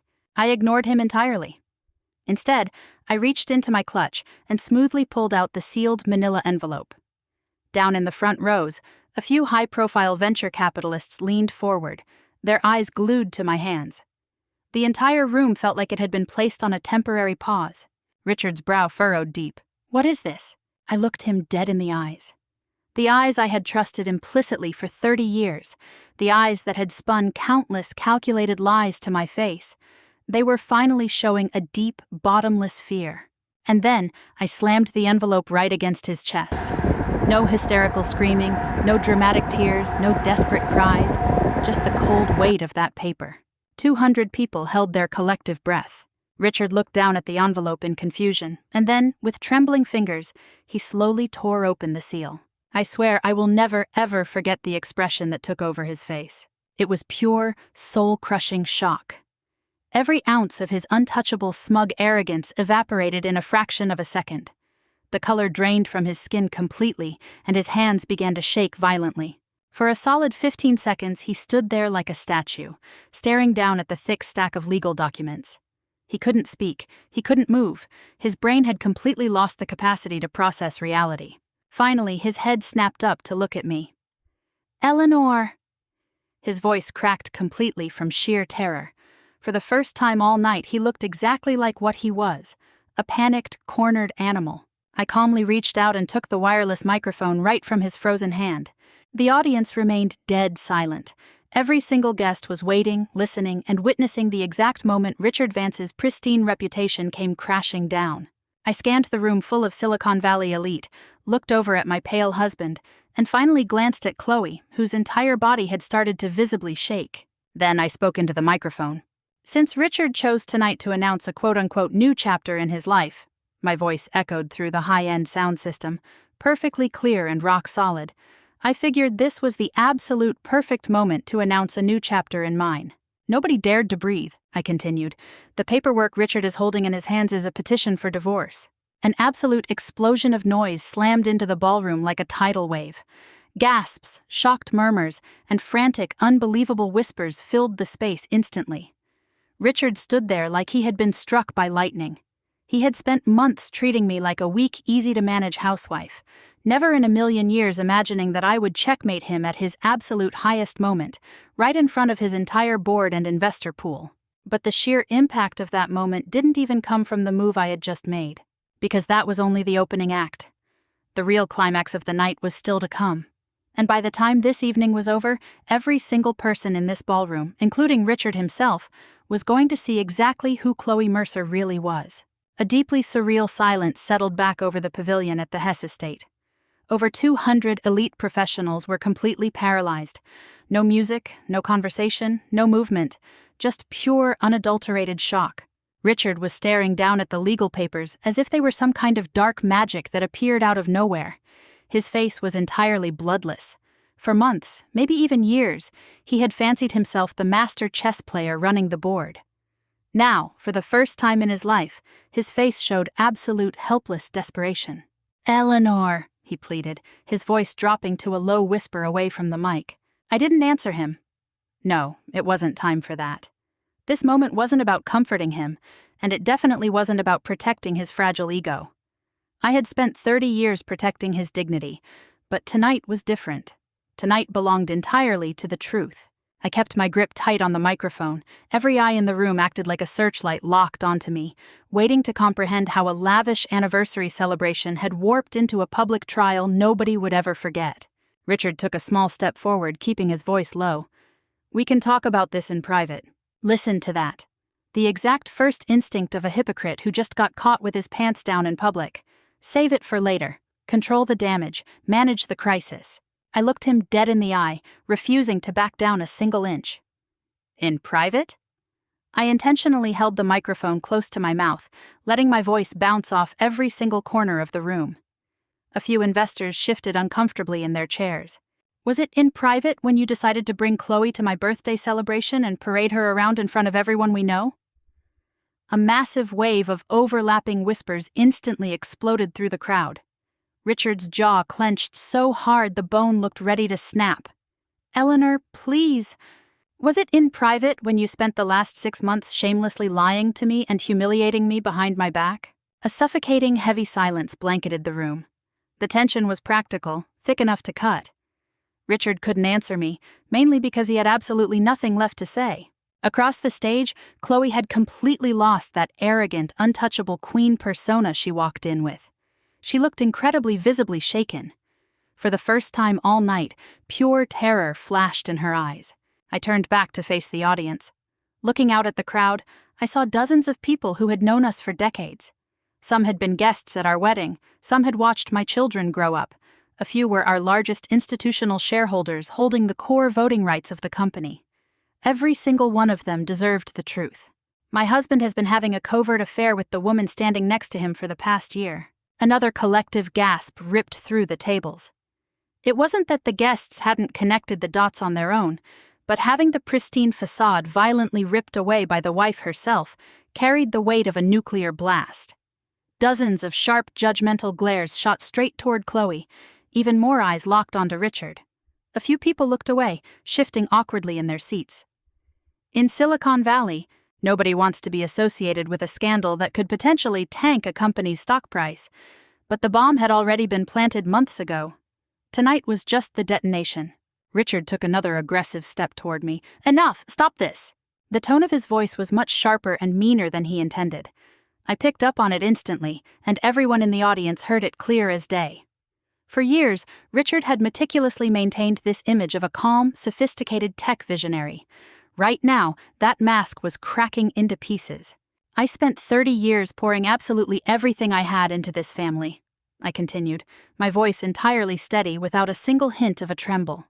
"I spent 30 years building this company from the ground up, starting with writing the very first line of code next to Richard in our garage."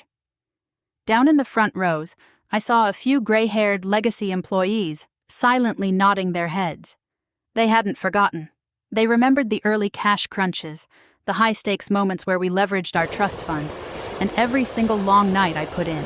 Richard opened his mouth to cut me off, but before he could speak, I raised my volume over the mic. "I trusted this man with my entire life." Silence. "I trusted him with my entire future." A suffocating quiet. I trusted him implicitly. For the first time all evening, I saw a wave of genuine empathy and deep discomfort ripple through the crowd. It wasn't because they doubted my story, it was because betrayal like this resonates on a human level. In that room, a lot of people were looking at my story and seeing a reflection of their own worst fears. And then I made a move that caused the entire room to completely hold their breath. I reached back down into my clutch. Richard's pupils dilated instantly. "What are you doing now?" I didn't even glance at him. This time I pulled out a much thicker, heavier, and far more devastating bright red folder. This was the nuclear option Evelyn and Marcus had prepared specifically for this exact moment. Suddenly, the frantic panic in Richard's eyes morphed into genuine, deep-seated terror, the kind of look a man gives when he realizes he's staring at his own execution. Down in the audience, our board members immediately picked up on the shift. They were cutthroat business professionals. They had a primal instinct for tracking warning signs that threatened their capital. I turned my head toward the grand entrance of the pavilion. The timing was executed to the absolute second. The heavy doors swung open, and Evelyn Reyes stepped into the ballroom, her high heels clicking loudly against the floor. A low hum of shocked murmurs immediately swept through the tables. Plenty of people in the room recognized her, or at least knew her reputation. She was one of the most ruthless litigation attorneys in the entire tech sector. Richard looked at Evelyn like he was staring at the Grim Reaper himself, because he knew exactly what her presence in this room implied. Evelyn walked with a commanding, unstoppable energy, completely professional and composed. She stepped onto the stage and took her place right by my side. Richard looked at her, glanced down at his major shareholders, and then locked his eyes back on me. For the first time all night, I witnessed his complete mental collapse. "Eleanor, what on earth are you doing?" His voice was incredibly weak, sounding like it could be carried away by a gentle breeze. I finally looked back at him. "Doing what I should have done months ago." Evelyn opened the red folder, revealing the forensic accounting summaries Marcus had generated. These weren't vague accusations or the wild guesses of a bitter wife. This was hard data, offshore wire transfers, and patent assignment authorizations bearing Richard's digital signature. You could have heard a pin drop in that ballroom. Evelyn raised her voice to the microphone, deploying her cold, practiced courtroom inflection. "During a routine audit of the marital and corporate assets held under our client's joint trust, we uncovered a highly disturbing pattern of unauthorized financial transfers." Richard immediately cut her off, practically roaring into the empty air. "This is absolutely preposterous." Evelyn ignored his shouting entirely, moving right along with the disclosure. "Substantial intellectual property rights to core patents, along with millions in capital, have been covertly funneled into a Delaware-registered shell company under the name Apex Innovations, all coinciding with Mr. Vance's personal relationship with Ms. Chloe Mercer." Chloe's entire body went completely rigid. The board members and venture capitalists down in the audience erupted into total chaos. Several senior executives exchanged looks of pure horror. George Whitman crossed his arms, staring at Richard with a look that could kill. The entire atmosphere of the evening shifted completely. If the crowd had been treating this like a juicy piece of marital drama a minute ago, it had now transformed into a massive corporate fraud and breach of trust crisis. This was about investor capital. This was about a multi-billion-dollar valuation on the line. Evelyn closed the folder with a sharp snap, adding one final icy detail.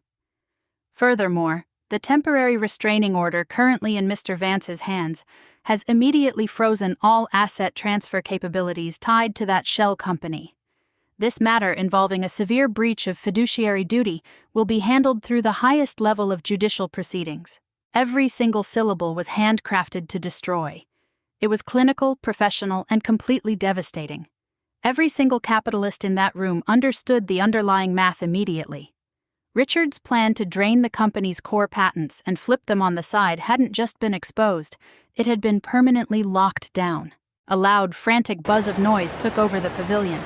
Several of our largest institutional investors immediately yanked out their phones to start firing off texts. A few VPs looked physically ill. One venture partner sitting in the front row stood straight up, shook his head in disgust, and walked right toward the exit doors without looking back. Then a second person followed, then a third. I watched Richard as he took in the mass exodus. Pure despair completely crushed him. He finally realized that this wasn't just about me anymore, and it wasn't just about his marriage. His entire professional credibility was disintegrating in real time. 30 years of built-up trust, leverage, and influence evaporated in a matter of 10 minutes. The avalanche had officially started. Chloe took a tiny, fragile step closer to him. I think we need to leave. Her voice was incredibly faint, trembling violently. She looked completely unrecognizable from the confident queen in the red dress who had walked into the room an hour ago. Richard looked at her, glanced out at the fractured crowd, and finally looked back at me. For a fleeting second, I thought he was going to apologize, break down, or finally tell me a single honest truth. But he didn't. He chose to do what he always did, try to claw his way back using raw authority.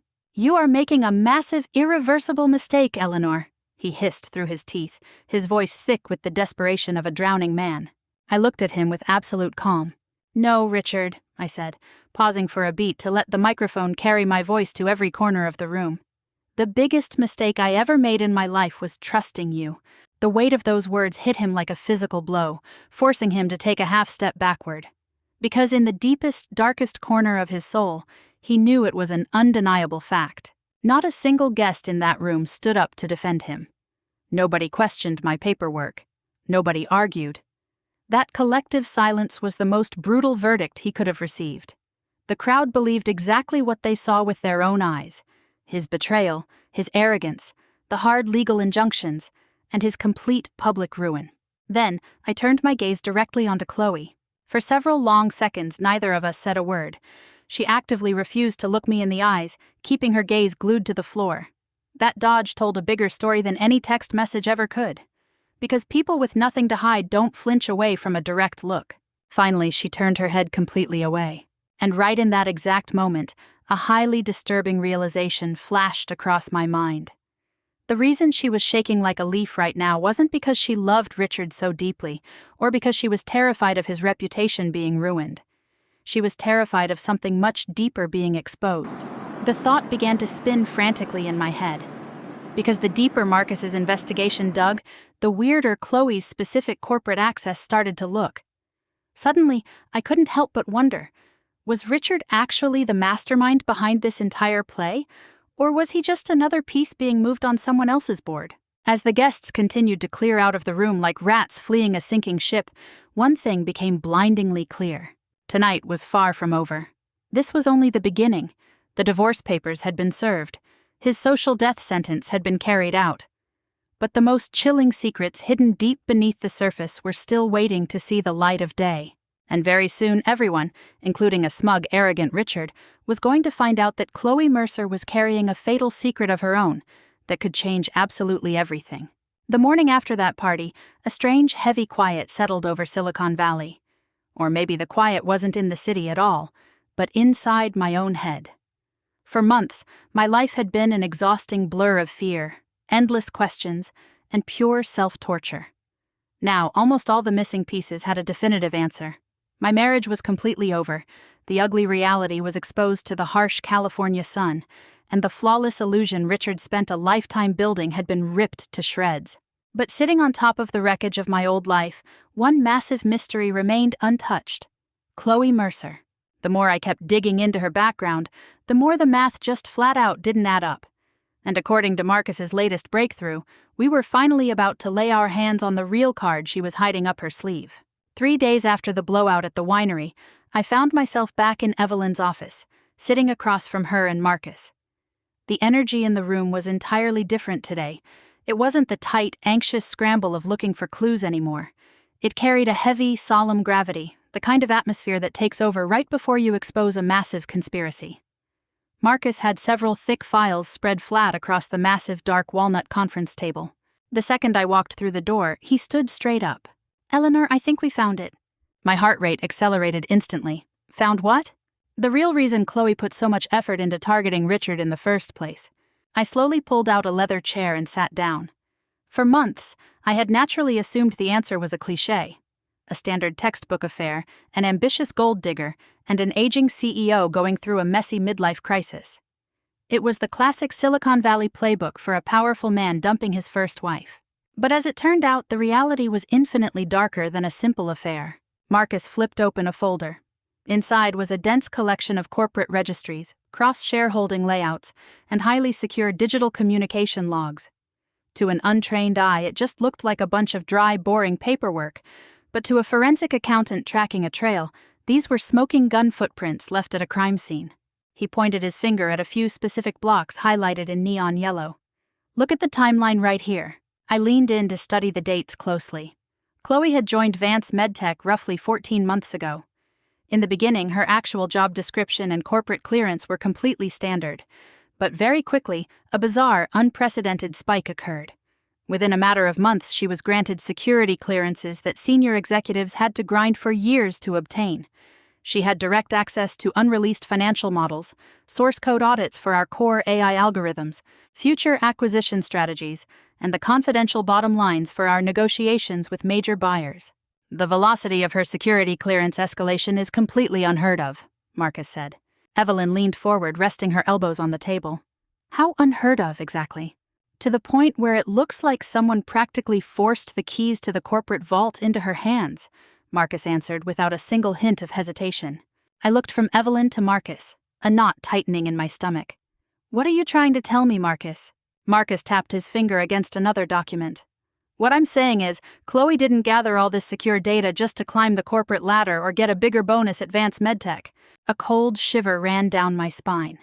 I already knew Richard had let his ego and desires completely blind his judgment, but what Marcus said next completely rewrote everything I thought I knew. "This is the real bombshell," Marcus said, sliding a different folder across the walnut table toward me. This file contained public business registrations, deep-dive corporate shell penetrations out of Delaware, and a massive map of industry network connections. The more I read through the mapping, the more unbelievable it became. One specific company kept popping up over and over again on the charts: Nova Bio. They were our largest, most aggressive competitor in the sector, a massive, multi-billion-dollar pharmaceutical titan. At first, I didn't see how the pieces fit together. Marcus cut through the confusion. "Nova Bio has been locked in a brutal bidding war against Vance MedTech for the last year, trying to secure the exact same artificial intelligence contracts with the Department of Defense and several top-tier hospital networks." "I know that," I said, nodding. "In the tech sector, that's just standard corporate competition. What does that have to do with Chloe?" Marcus looked me dead in the eye. "Because she has deep hidden financial ties to Nova Bio. It's not just a professional connection, she's directly on their payroll." The temperature in the conference room felt like it plunged below freezing. "What kind of ties?" "We tracked an offshore account in the Cayman Islands," Marcus explained. "She has a consistent stream of wire transfers flowing into her account from a private consulting firm tied directly to Nova Bio's former vice president of global strategy." I sat there completely numb. For a solid 15 seconds, I couldn't even form a sentence. Finally, my voice shook as I forced the words out. "Are you saying this was never just an affair?" Marcus and Evelyn exchanged a heavy glance, neither of them answering right away. But that shared silence gave me all the confirmation I needed. Finally, Marcus delivered the terrifying verdict. "Eleanor, I don't think Chloe's target was ever Richard. She didn't care about an aging executive. Her actual target was the multi-billion-dollar core intellectual property of this company. She's a corporate spy, an inside cleaner specifically planted to trigger a cheap, hostile takeover from the inside out." My stomach gave a violent twist. For months, I had been looking at Chloe as the woman who stole my husband. Now, a massive, incredibly sinister reality was stepping into the light. Richard wasn't the hunter. He was just the prey. The entire infrastructure of Vance MedTech was the actual prize on the table. And suddenly, that mysterious Delaware shell company made absolute sense. Richard had been strutting around thinking he was a corporate genius, planning to move our core patents out of the trust so he could cash out, file for divorce, marry his young mistress, and keep all the spoils of his victory for himself. But the reality? Chloe was completely playing him. She used his ego, his vanity, and his desires to manipulate him into doing the heavy lifting for her. He was physically moving the company's most valuable assets into a neat, isolated shell company that was incredibly vulnerable to a hostile buyout. The second that transfer was complete, NovaBio was positioned to swoop in and swallow that shell company for pennies on the dollar. When the dust settled, Richard wouldn't be sitting on a massive payout. He'd be facing severe federal charges for bleeding a publicly traded company dry. He thought he was a brilliant, suave billionaire playing the market, but in reality he was a total idiot being sold out by his own inside source, helping her count the money while she did it. Over the next week, the rest of the cards came crashing down. Brutal rumors began circulating through the tight-knit industry circles, and a few former employees started coming forward privately, detailing all the strange, aggressive ways Chloe used to dig around for secure bidding figures. At the time, everyone just assumed she was an ambitious corporate climber. Now, every single move she made carried a dark, undeniable meaning. One afternoon, George Whitman called my cell. His voice was incredibly heavy. "Eleanor, we need to talk immediately." When I went down to his office, he closed the door firmly behind us. "I should have picked up on the signs earlier, Eleanor. I feel like a fool." "Picked up on what, George?" He let out a massive sigh, rubbing his temples in exhaustion. "There have been whispers going around the venture circles for weeks that someone was quietly shopping our internal baseline metrics to outside buyers." I stared straight at him. "Shopping them to who?" That's the question everyone was trying to answer. The answer didn't stay hidden for long. 2 weeks later, the Wall Street Journal published a deep-dive investigative piece exposing a massive internal data leak at a prominent Silicon Valley healthcare AI startup. They didn't name Vance MedTech explicitly in the print, but every single insider in the tech sector knew exactly who the article was talking about. The corporate phone lines were practically melting from the sheer volume of furious investors demanding answers. Institutional firms demanded an immediate, independent audit into Richard's executive conduct. The board called an emergency session that very night, and the atmosphere in the room was pure venom. In an industry where trust controls billions of dollars, credibility completely evaporated in a flash. And right at the center of the hurricane, Richard was finally being forced to choke down the consequences of his own actions. George told me later that during the board session, several of our co-founders stood up, pointed their fingers right at Richard's face, and screamed at him to resign, effective immediately. 30 years of built-up prestige, authority, and influence were tossed right into the garbage alongside the company's reputation. Meanwhile, Chloe Mercer vanished into thin air. She never showed her face at the headquarters again, and every single call to her line went straight to a generic voicemail box. The second she smelled the danger of that federal restraining order landing, she cut her losses and ran. It was a textbook hit-and-run corporate play, leaving Richard standing there looking like a massive, humiliated joke. Late one evening, Julian knocked on the door of my Atherton estate. He looked completely drained, like he had aged a decade in a single month. The non-stop storm of the last few weeks had clearly broken something inside my son, who had spent his entire life idolizing his father as a legendary Wall Street tycoon. We sat down together at the kitchen island. For a very long time, neither of us said a single word. Finally, Julian broke the silence, keeping his eyes on his lap. "Dad is completely broken, Mom. He's a shell of himself." I simply nodded. My chest was tight with an incredibly complicated mix of emotions. A piece of me genuinely felt a wave of sadness for him, because watching a human being manually dismantle his own life is always a tragic thing to witness. But another piece of me still remembered every single calculated lie, every cold shoulder, and every dismissive comment he had thrown at me over the last 6 months. "How bad is it?" I asked quietly. Julian kept his eyes glued to the marble countertop. "The board is already executing the paperwork to officially strip him of his CEO title. And I think the worst part for him is that he genuinely believed Chloe loved him." Hearing the raw pity in Julian's voice caught me off guard, but at the end of the day, that was still his father. Watching the man you thought was invincible get played like an absolute fool by a con artist carries a pain you can't mask. Julian lifted his head to look at me. Did you know all along? Know what? That she was just using him to trigger a hostile takeover? I thought about it seriously for a moment, then slowly shook my head. No, Julian, I thought she was just another cliché mistress trying to marry into money. Even I underestimated the depth of her ambition and her tactics. And Richard had been completely blind to it all. Now he was paying the full bill for his own arrogance. A few days later, Marcus called me to deliver his final report on the investigation. His voice carried a light, relieved energy, like a man watching the dust finally settle after a long war. I think we're officially done here, Eleanor. It's over? Yes. The evidentiary file we compiled is more than enough to completely lock Richard down in the asset division, and it's plenty to get the Federal Trade Commission to open a formal investigation into Chloe's activity. The words "it's over" sounded so incredibly simple, but they marked the absolute end of the darkest period of my entire life. The full picture had finally been pieced together. Chloe had infiltrated the company as a corporate operative, easily exploiting Richard's vanity and lust to secure maximum security clearance. She manipulated him into moving our core intellectual property, attempting to fracture the company from the inside for a cheap buyout. And the second the legal trap snapped shut, she abandoned him without a second thought, leaving Richard entirely alone in the ruins to face a furious board of directors and a stack of federal subpoenas. The greatest irony of this entire tragedy wasn't even the fact that Richard had betrayed me. It was the fact that he had thrown away his entire life for a woman who was actively plotting his ruin from day one, a woman who never held a single shred of genuine feeling for him. The man who willingly betrayed his loyal wife ended up becoming the ultimate victim of a much colder betrayal. The realization didn't bring me some grand sense of petty revenge. It just felt deeply tragic. Because 30 years ago, I had genuinely fallen in love with a good man. Now I was forced to watch the remains of that man crumble into complete dust.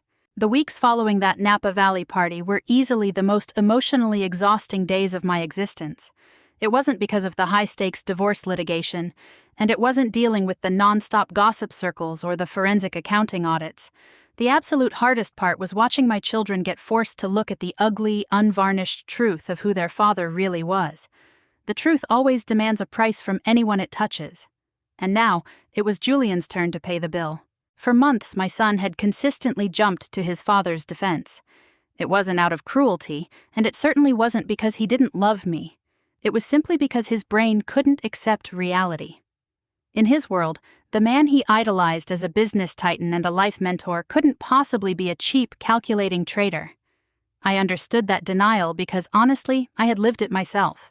About a month after that blowout at the winery, Julian called me out of the blue on a Saturday morning. His voice was incredibly low, completely stripped of that typical sharp Wall Street edge. "Mom, do you mind if I come over?" "Of course not." An hour later, he was sitting right across from me at the kitchen table.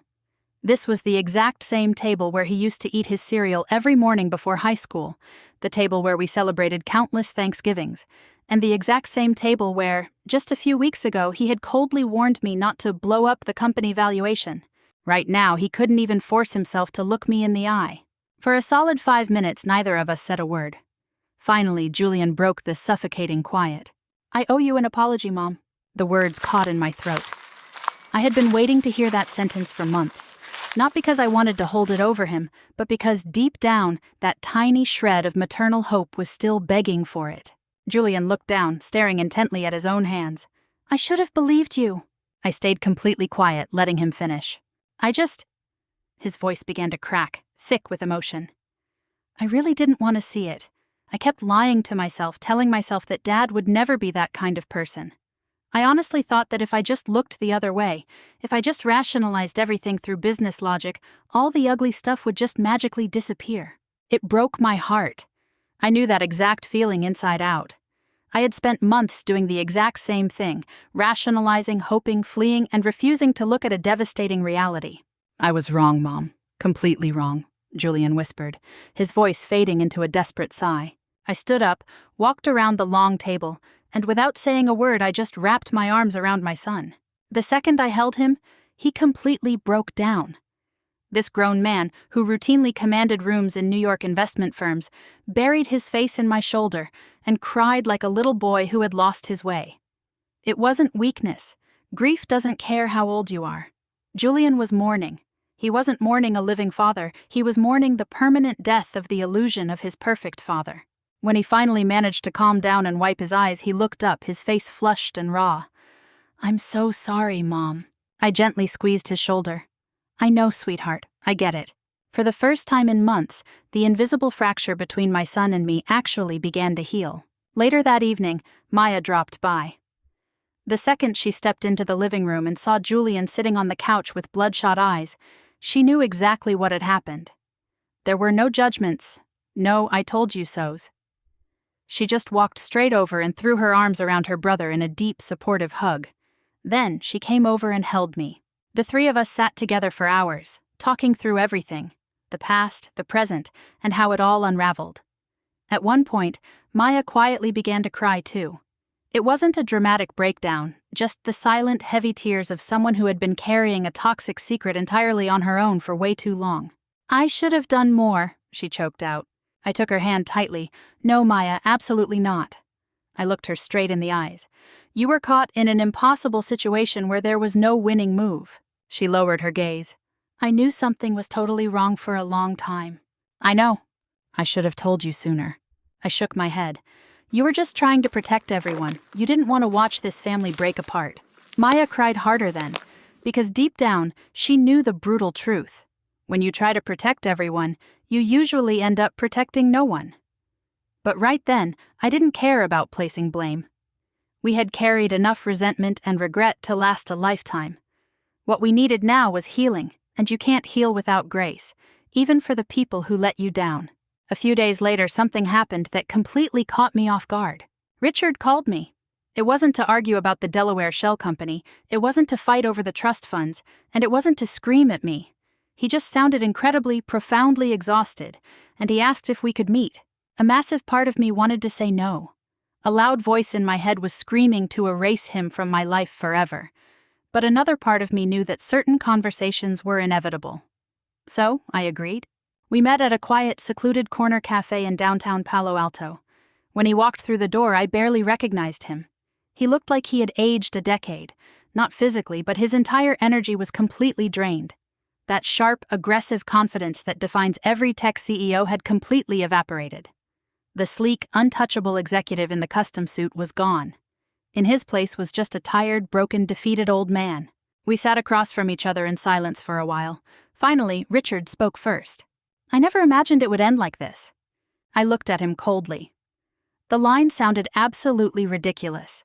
What exactly did he think the ending would look like? Did he expect me to act blind and just accept the cheating? Did he think I'd smile and cheer for his quote-unquote new chapter? Did he expect me to take a quiet settlement check and disappear into the background? I didn't ask because I already knew the math. Men with egos as massive as Richard's rarely think about the fallout. They only fantasize about the payout. "I made a mistake," Richard said, his voice raspy. "Mistake." The word instantly triggered a wave of disgust inside me. Cheating isn't a mistake. Spending 6 months systematically bleeding our assets dry isn't a mistake. And trying to publicly humiliate your wife of 30 years in front of 200 peers isn't a mistake. Those were calculated, malicious choices. But I kept my mouth shut. "I hurt you." For the first time all night, I heard real emotion in his voice. It wasn't a performance, it wasn't crisis management, it was genuine pain. And strangely, that made the conversation harder. If he had been arrogant and defiant, I could have hated him with total comfort. But looking at a completely broken man who finally realized he had personally set fire to his own life was just tragic. Richard stared down at his coffee cup, speaking softly. Do they hate me?" The question exposed just how completely shattered he was. For months, he had only cared about himself. Now he was finally looking at the collateral damage. "They are deeply disappointed in you, Richard." The line hit him like a physical weight. He slowly closed his eyes, nodded, and looked out the window. "I deserve that." Another long, heavy silence stretched between us. Then he tried again. "Eleanor, I really never wanted things to get this bad." It's the classic phrase every person who digs their own grave says when the dirt starts falling on their head. I never wanted this to happen. As if the consequences just dropped out of the sky. As if betrayal is an accidental natural disaster. as if life-shattering damage just happens on autopilot. I looked him dead in the eye, letting every single word land. "You brought her to my birthday party." The sentence slammed onto the table like a lead weight. Richard winced, closing his eyes tightly as a look of genuine shame washed over his face. "I know." "No, Richard," I said, my voice completely quiet but piercingly cold. "You don't know." He opened his eyes to look at me. "You don't know what it feels like. You don't know what it's like to spend 30 years investing your entire existence into building a life with someone, only to be tossed out like garbage when they're done with you." His eyes began to well with tears, but I didn't stop. "You don't know what it's like to sit in a room full of people who watched you grow up and watch your husband introduce a woman young enough to be his daughter as his future." Richard bowed his head entirely. No defenses, no arguments, no excuses. For the first time in his life, he stopped making excuses for being a coward. When we finally stood up to leave, there was no feeling of victory. In a situation like this, there are no winners. There are only survivors. Walking out to the parking lot, a massive realization hit me. Months ago, I had desperately wanted Richard to comprehend the depth of my pain. Now he finally did, but it didn't change a thing. Because understanding the damage doesn't undo it. Regret doesn't flatten the scars of betrayal. And an apology can never rebuild trust that has completely turned to ash. Still, watching Richard finally face the music mattered. It wasn't for some cheap, vengeful satisfaction, but because facing the fallout is the very first step toward redemption. Whether he ever finds that redemption isn't my problem anymore. But at least today he stopped lying to himself and everyone else. 3 weeks after that cafe meeting, the formal divorce proceedings officially kicked off. By then, the shockwaves from the winery blowout had completely traveled through the Silicon Valley venture circles. The rumors were out of control, which was par for the course. Some people showed me intense sympathy, others whispered snide comments behind my back, and most people just spread completely distorted gossip. That's the nature of a public scandal. Everyone thinks they have the inside scoop, but barely anyone knows the actual truth. But for the first time in my entire life, I realized I completely didn't care what anyone thought of me. The sheer weight of that freedom caught me completely by surprise. For the past few decades, I had burned an exhausting amount of energy just to maintain a surface-level harmony, to protect the company's pristine reputation, and to ensure everyone else felt comfortable and dignified. Now, I had finally arrived at a place where my internal peace mattered infinitely more than any external vanity. Once you wrap your head around that truth, the entire playing field shifts. The legal process ground forward at an excruciatingly slow pace. Just as Evelyn had warned me from day one, a divorce involving billions in corporate options, family trusts, and complex cross-shareholding structures is never going to be an easy walk. Especially when the entire mess is tangled up with corporate betrayal and calculated backstabbing. The months that followed turned into a non-stop gauntlet of depositions, forensic accounting deep dives, endless back-and-forth negotiations, and signing mountains of legal paperwork. There were days when it felt like the weight of it all would completely suffocate me. But the difference was, I was no longer fighting this war on my own. Evelyn operated like a fierce mama bear at the negotiation table, refusing to give up a single millimeter. Marcus's financial smoking guns left the opposing attorneys with absolutely zero room to maneuver.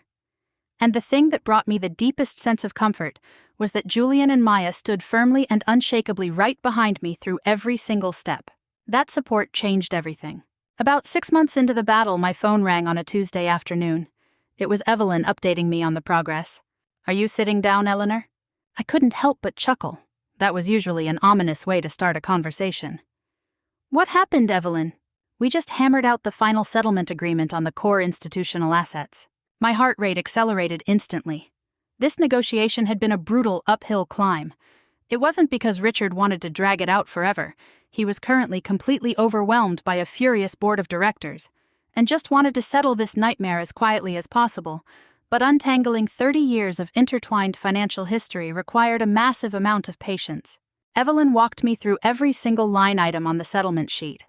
The marital trust holding the intellectual property rights to the foundational algorithms was sliced and locked entirely under my name in a bulletproof structure. Richard's supervoting power within the company structure was heavily diluted, and a prime selection of our real estate assets and investment portfolios were transferred completely to me. When she finished reading through the itemized list, I sat on the phone in total silence for a long time. It wasn't because I was busy running the math on how many zeros were tied to my net worth. I was picturing the terrified, broken wife from a few months ago who genuinely assumed she was going to get stripped of everything and cast out onto the street. That woman felt like a completely different person from a lifetime ago. I wasn't taking anything away from Richard. I was simply taking back the concrete foundation I had poured with my own hands. Nothing more, nothing less. Later that evening, I walked slowly through the empty halls of the Atherton estate I had called home for over 20 years. Every single room was packed to the brim with decades of memories. The kids' birthday milestones, quiet Christmas mornings, the chaotic energy of high school graduation parties, family dinners, intense arguments, deep laughter, and the steady rhythm of a long life. Thinking about walking away from it definitely brought a sting of nostalgia, but the sadness didn't crush me. I realized that this house only represented a single chapter of my life, not the entire biography. Understanding that distinction changed my entire perspective. A few weeks later, I bought a house on the California coastline in Half Moon Bay. It had a small, charming courtyard, but there was nothing lavish about it. In fact, given my new financial profile, most people in our old social circles would probably view the place as incredibly modest, but that was the exact reason I fell in love with it. The house sat right on the edge of a jagged cliff, overlooking the vast expanse of the Pacific Ocean. No over-the-top tech amenities, no massive backyards requiring 3 full-time gardeners to maintain. Just the raw, rhythmic sound of the waves crashing against the rocks below at night, and the crisp, salty sea breeze filling the rooms every morning. It acted as a constant, beautiful reminder.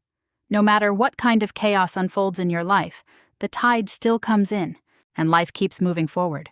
The first day I came to tour the property, I stood out on the wooden deck by myself for nearly 20 minutes. I closed my eyes, let the ocean wind hit my face, and just took a deep, clear breath. For the first time in decades, I truly felt like the future was a canvas I could sketch out on my own terms, rather than some blind fate forced upon me. 2 months later, I officially moved in. Maya helped me pack up the remaining boxes, and Julian rolled up his sleeves, rented a U-Haul truck, and acted as our personal mover. We spent the entire weekend hauling my life into the new space. At one point, Julian carried a heavy box of books into the living room, paused to look around the space, and smiled. "This place feels incredibly you, Mom." I looked up, slightly caught off guard. "What do you mean by that?" He shrugged, leaning against the doorframe. "It just feels peaceful. It doesn't have that heavy, performative pressure." I looked out the window at the endless blue of the Pacific, the sunlight pouring over the warm hardwood floors, and felt that deep, comfortable quiet. He was completely right.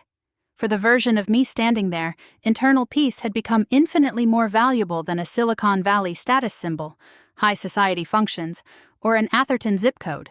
That old mansion represented a conventional blueprint for success, but this seaside cottage represented absolute freedom. And there is a world of difference between the two.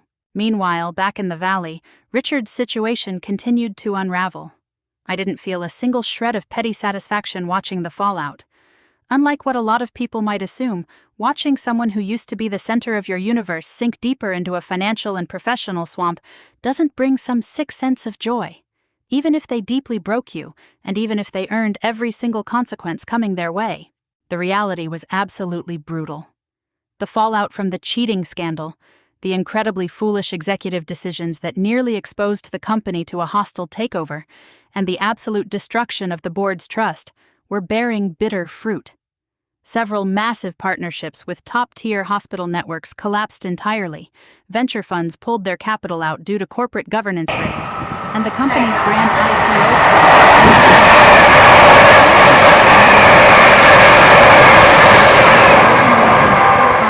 were permanently over.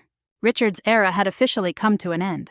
As for Chloe Mercer, she practically vanished off the face of the earth. Within a few months, she completely erased herself from the Silicon Valley social registers. The rumors regarding her whereabouts were wild and endless. Some people claimed she fled back to the East Coast to dodge the impending federal investigations. Others swore she changed her name and embedded herself into an entirely different, cutthroat capital firm overseas, while some insisted she walked away from the tech sector altogether. To be completely honest, I couldn't care less.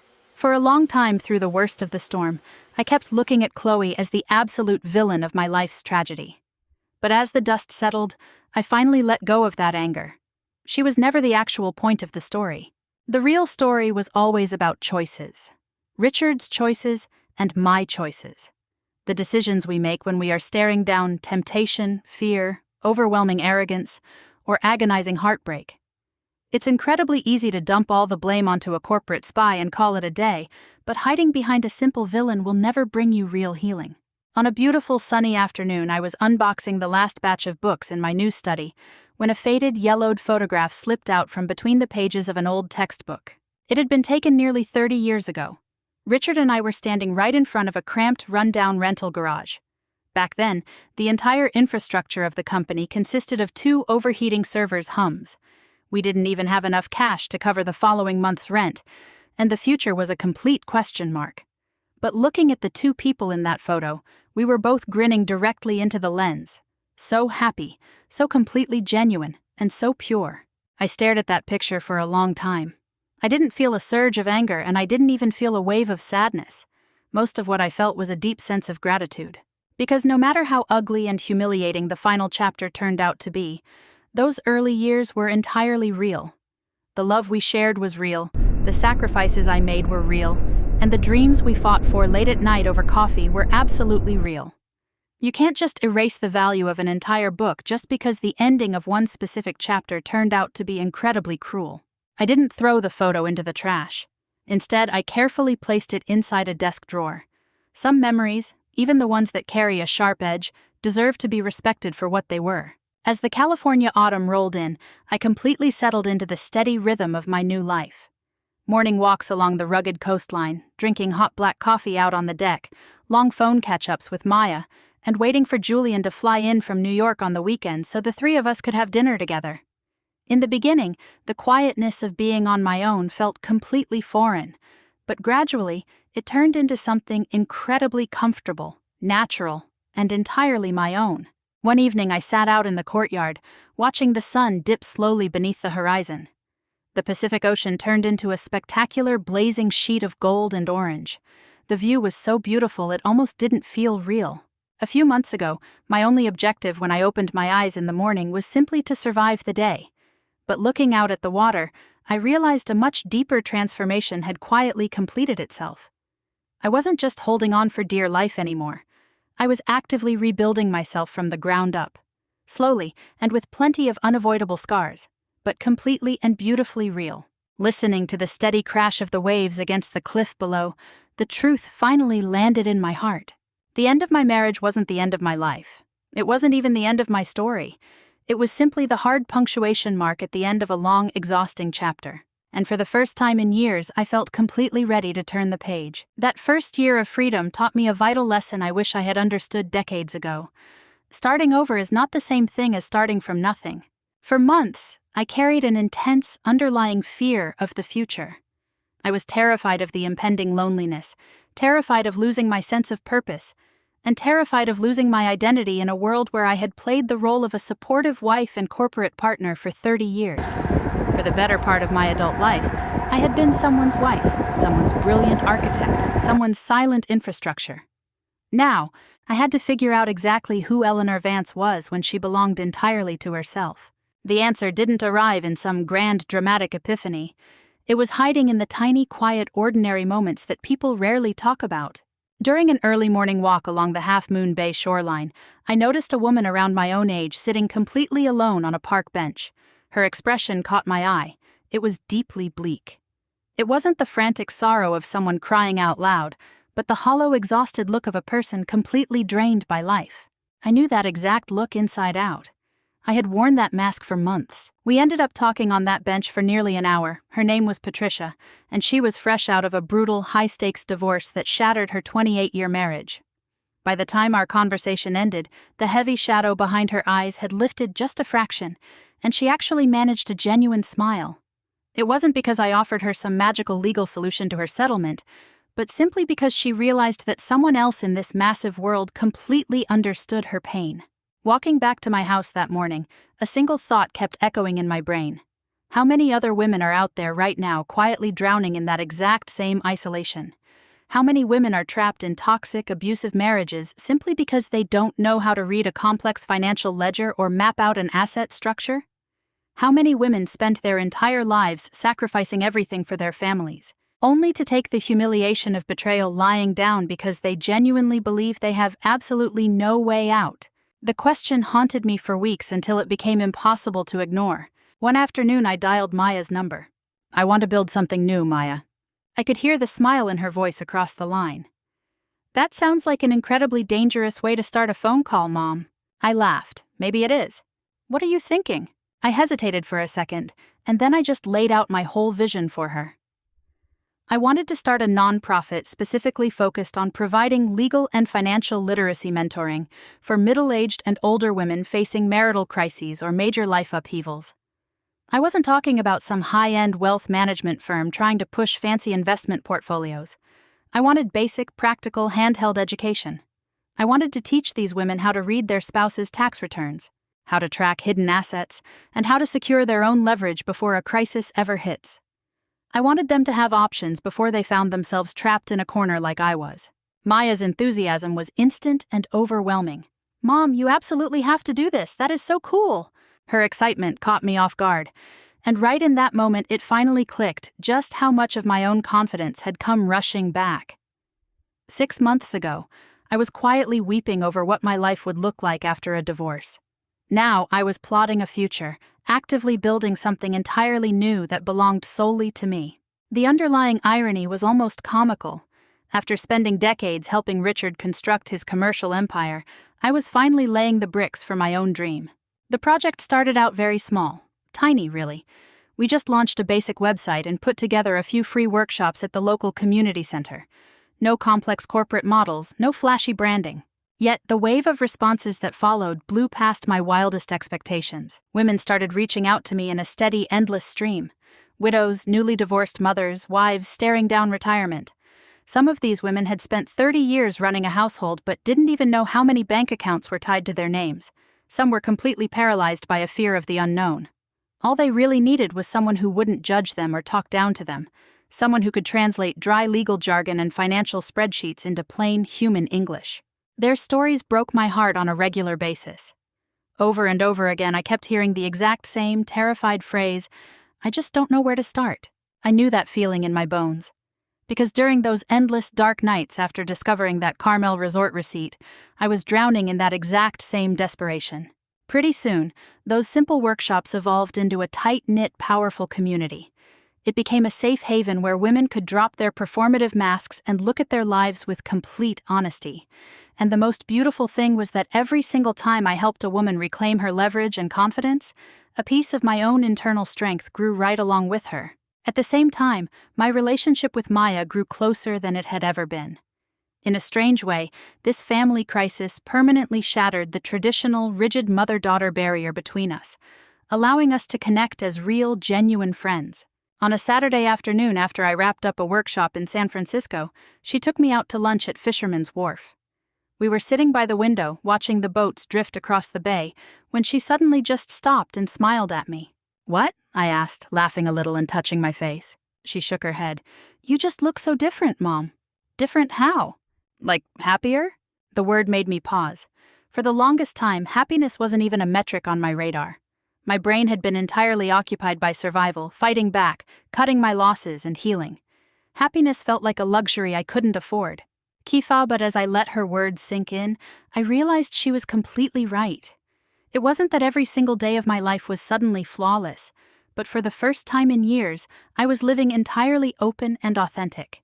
No more pretending everything was fine, no more manufacturing excuses for someone else's calculated lies. That raw authenticity brought a profound, liberating sense of freedom I had completely forgotten existed. My dynamic with Julian was healing too, though in a different way. Compared to Maya, Julian carried a heavy, lingering load of guilt. For a long time, he couldn't forgive himself for trying to silence me just because he was worried about the company's public valuation. No matter how many times I told him I had completely moved past it, he remained incredibly hard on himself. Late one evening, he drove down to Half Moon Bay after wrapping up at his office. We sat out on the deck, watching the sun dip into the Pacific. The conversation drifted from his venture funds, to family, and finally to life itself. Suddenly, Julian turned his head to look at me. "Mom, I'm so incredibly proud of you." The line caught me off guard. Proud of what, Julian? He gave a soft chuckle.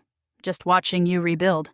I looked out at the distant horizon, letting the quiet stretch between us as the waves crashed below.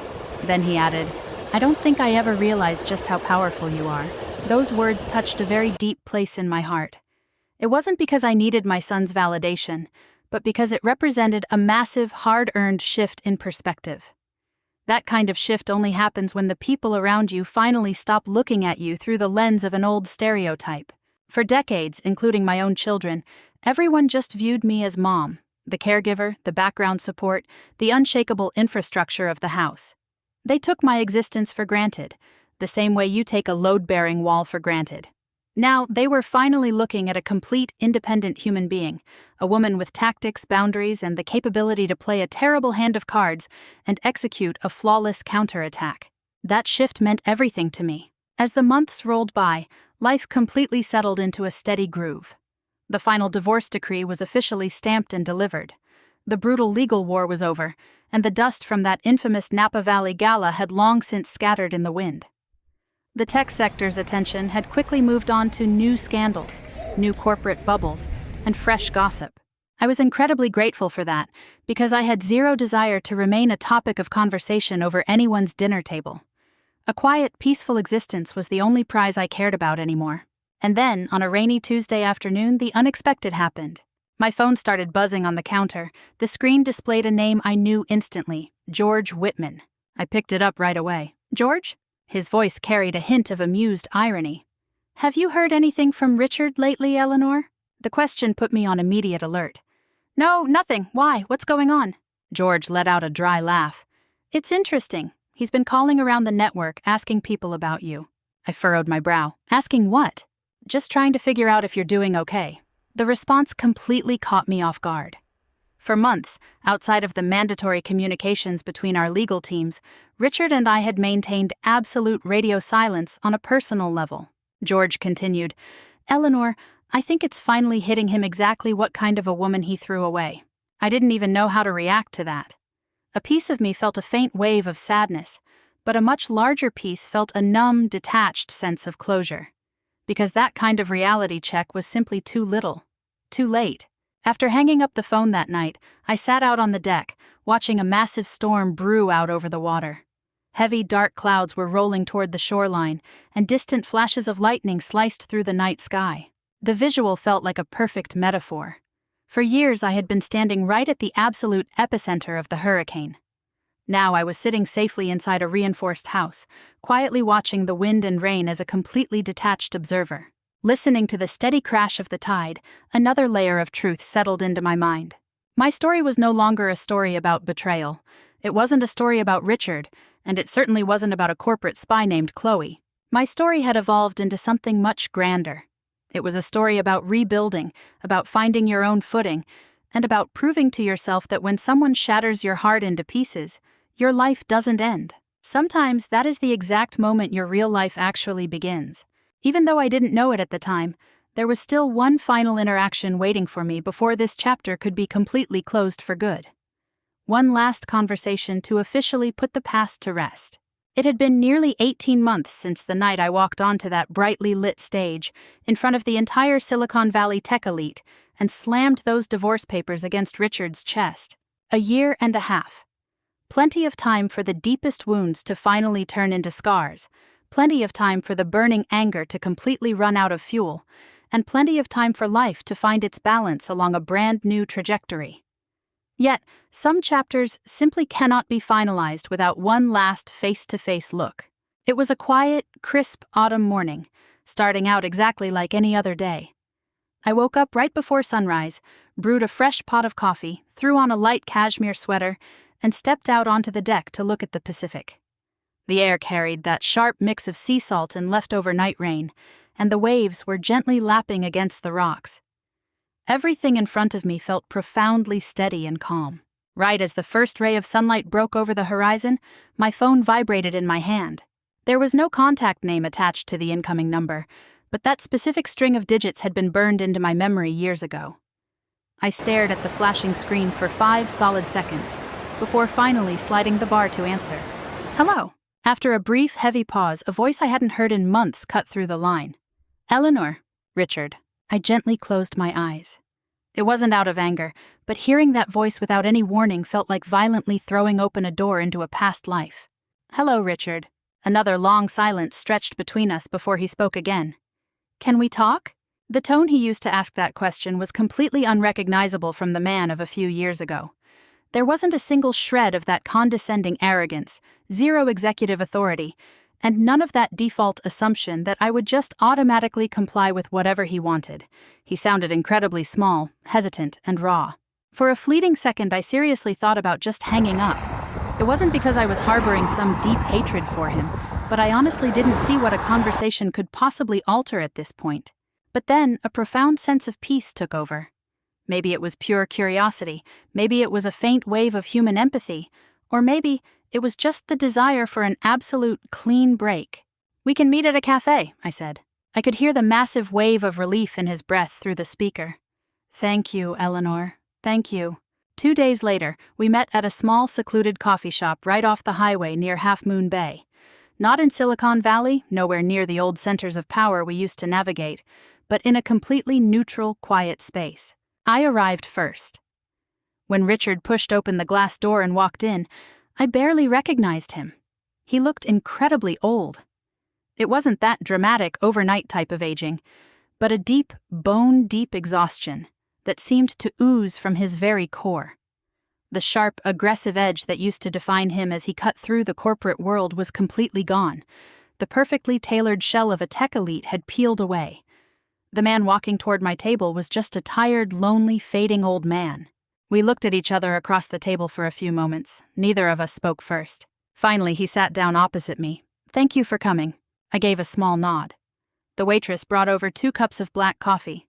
When she walked away, the air above the table felt completely frozen. Richard finally lifted his head and looked me straight in the eyes. I owe you a real apology. The words hung heavy in the air. I didn't say a single thing. I wasn't about to play the polite, forgiving wife and cut him off, and I certainly wasn't going to guide him through it. For decades, I was always the one who automatically stepped in to smooth things over whenever a conversation got awkward. This time I wasn't going to help him. He had to dig those painful words out of his own chest. For a long time, I blamed everybody else, he said, his voice very low.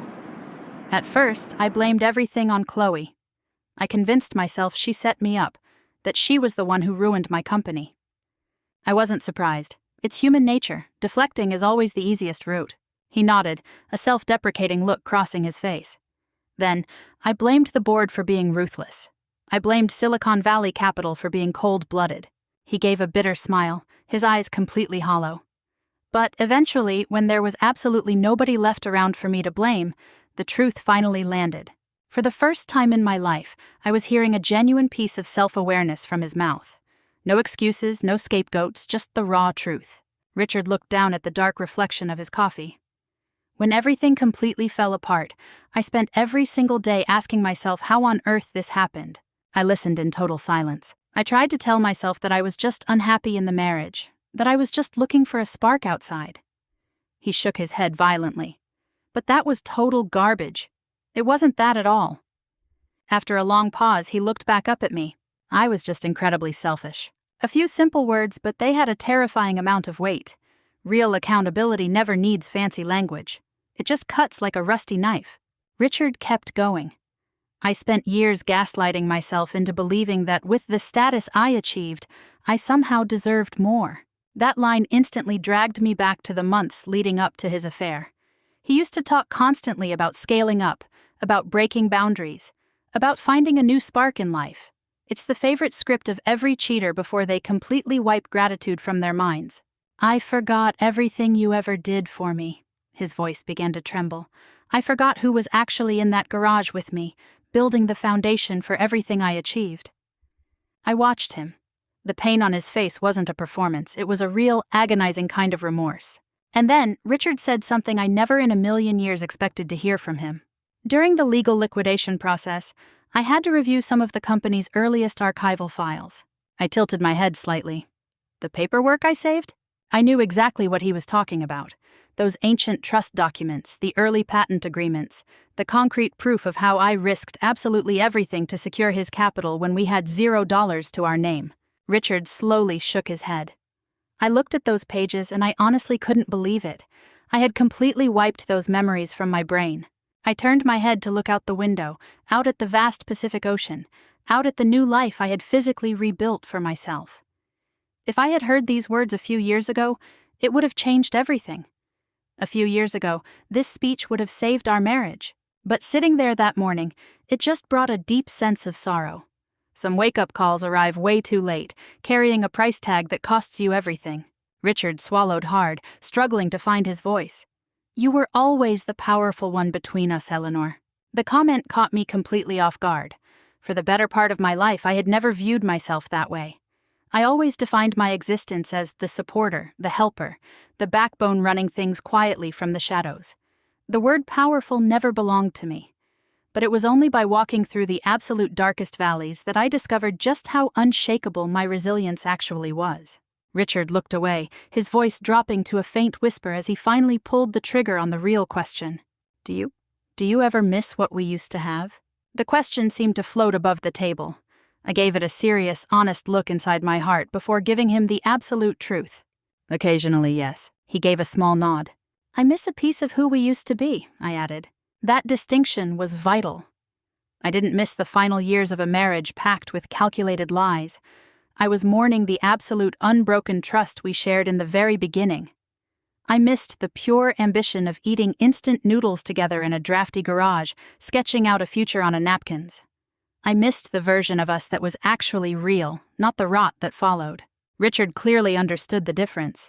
Neither of us said a word for a very long time. Finally, he asked the question I knew was coming all along. The ultimate reason he asked to meet me that morning. "Do you think, is there even a fraction of a chance for us to find our way back to each other?" I studied the man sitting across from me very closely. He wasn't arrogant anymore. He wasn't dismissive, and he was no longer blinded by his massive ego. He genuinely wanted to know the answer, so I gave it to him straight. "No, Richard." The word landed very softly, carrying zero vengeful satisfaction, just a calm finality. Richard closed his eyes. For a split second, a look of profound defeat washed over his face. But strangely, he didn't argue, he didn't try to negotiate, and he didn't beg. Deep down in his soul, he probably already knew the answer before he even called me. Trust takes 30 years to build, but it can be permanently flattened in a matter of seconds, and sometimes an entire lifetime isn't enough to piece it back together. "I understand," he whispered. And then something happened that completely surprised me. A profound wave of absolute peace washed over me. It wasn't the manic thrill of winning a war or the satisfaction of getting revenge. It was just pure, unadulterated peace. There were no unsaid words left between us. No lingering anger, no confusion, no leftover arguments, just a quiet acceptance of the end. We finished the rest of our coffee, briefly caught up on how Julian and Maya were doing, and finally walked out of the cafe together. The cool Pacific breeze swept across the pavement. Richard looked at me one final time, his eyes burning with emotion. "I'm sorry, Eleanor." For the first time in a very long time, I actually believed him. It wasn't because he was trying to leverage a second chance out of me. He was just genuinely deeply sorry. I offered him a gentle smile. "I know." And then, I gave him something I never thought I'd be capable of giving. Forgiveness. It wasn't a ticket back into my life, and it definitely wasn't a second chance. It was just forgiveness. Because carrying around a heavy sack of hatred and bitterness would only keep me permanently chained to a past life. And I didn't belong there anymore. Richard's eyes turned completely red. We stood there frozen for a few seconds, and then he gave a slow nod, turned around, and walked away down the street, disappearing into the bright California sunshine. The man who used to be the center of my entire universe. The man who shaped my youth, the man who nearly destroyed me. Goodbye. I turned around and faced the ocean. The horizon stretched out endlessly in front of me, bright, open, and massive. Standing there, listening to the rhythm of the waves, a beautiful realization settled into my soul. Forgiveness doesn't mean giving someone a license to hurt you again. Forgiveness means refusing to let the damage of your past dictate the terms of your future. Richard Vance will always be a prominent chapter in the story of my life, but he is no longer the author holding the pen. I am, and for the first time in decades, the next page of the book called Eleanor belongs completely, beautifully, and entirely to me. Looking back on this entire journey, the single most powerful lesson I learned is this. Your intrinsic value doesn't instantly vanish just because someone was too blind to see it. For years, I measured my entire existence through the lens of my marriage, my family, and the corporate empire I helped build. When Richard cast me aside for a younger strategist, I fell into a temporary hole of pure despair, believing that 30 years of loyalty had been nothing more than a meaningless joke. But time gave me a completely different answer. The love I invested was real, the loyalty I maintained was real, and the sacrifices I made were completely real. The fact that another person made a foolish, cowardly choice doesn't erase the light I carry inside myself. I also learned that silence is never a synonym for weakness. During the darkest days of the storm, everyone assumed I was going to lose control, break down into tears, or create a hysterical scene tracking down a mistress. Instead, I chose absolute strategic patience. I gathered data, I secured my legal defenses, and I protected my core assets. I waited like a patient sniper, holding my ground until the absolute perfect moment arrived to stand up for my own dignity. Sometimes being powerful doesn't mean you have to be the loudest person in the room. Sometimes real strength is just calmly deciding that you refuse to tolerate disrespect you don't deserve. Most importantly, I realized that no matter what your age is, healing and starting over are always possible. A lot of people think that once a woman passes 50, her life is on a permanent downward slope. My experience proved the exact opposite. The death of my marriage was devastating, but it forced me to step completely past the title of wife and rediscover the actual human being underneath. It opened a door I never dreamed existed, locked in an unshakable bond between me and my children, and gave me the raw courage to create a life that belongs entirely to me. If you are out there right now, navigating a betrayal, dealing with a broken heart, or drowning in a fear of the unknown, please remember this. Someone else's rejection does not control your trajectory, and someone else's betrayal will never define your worth. No matter where you are in life, it is never, ever too late to turn the page. If my story touched you today, I would truly love to hear your voice. Have you ever had to survive a deep betrayal from someone you trusted with your entire life? And if you were standing in my shoes on that stage in front of the Silicon Valley elite, what choice would you have made? Please share your journey and your thoughts in the comments below. Your words might just be the lifeline another soul needs while trying to navigate their own dark valley. If you love stories about resilience, fighting back, and reclaiming your worth, please don't forget to hit that like button and subscribe to the channel. Before you head out, let me know what part of the world you're watching from and what time it is right now. I always look forward to reading your comments and feeling connected to all of you across the globe. Thank you for listening, and I'll see you in the next story.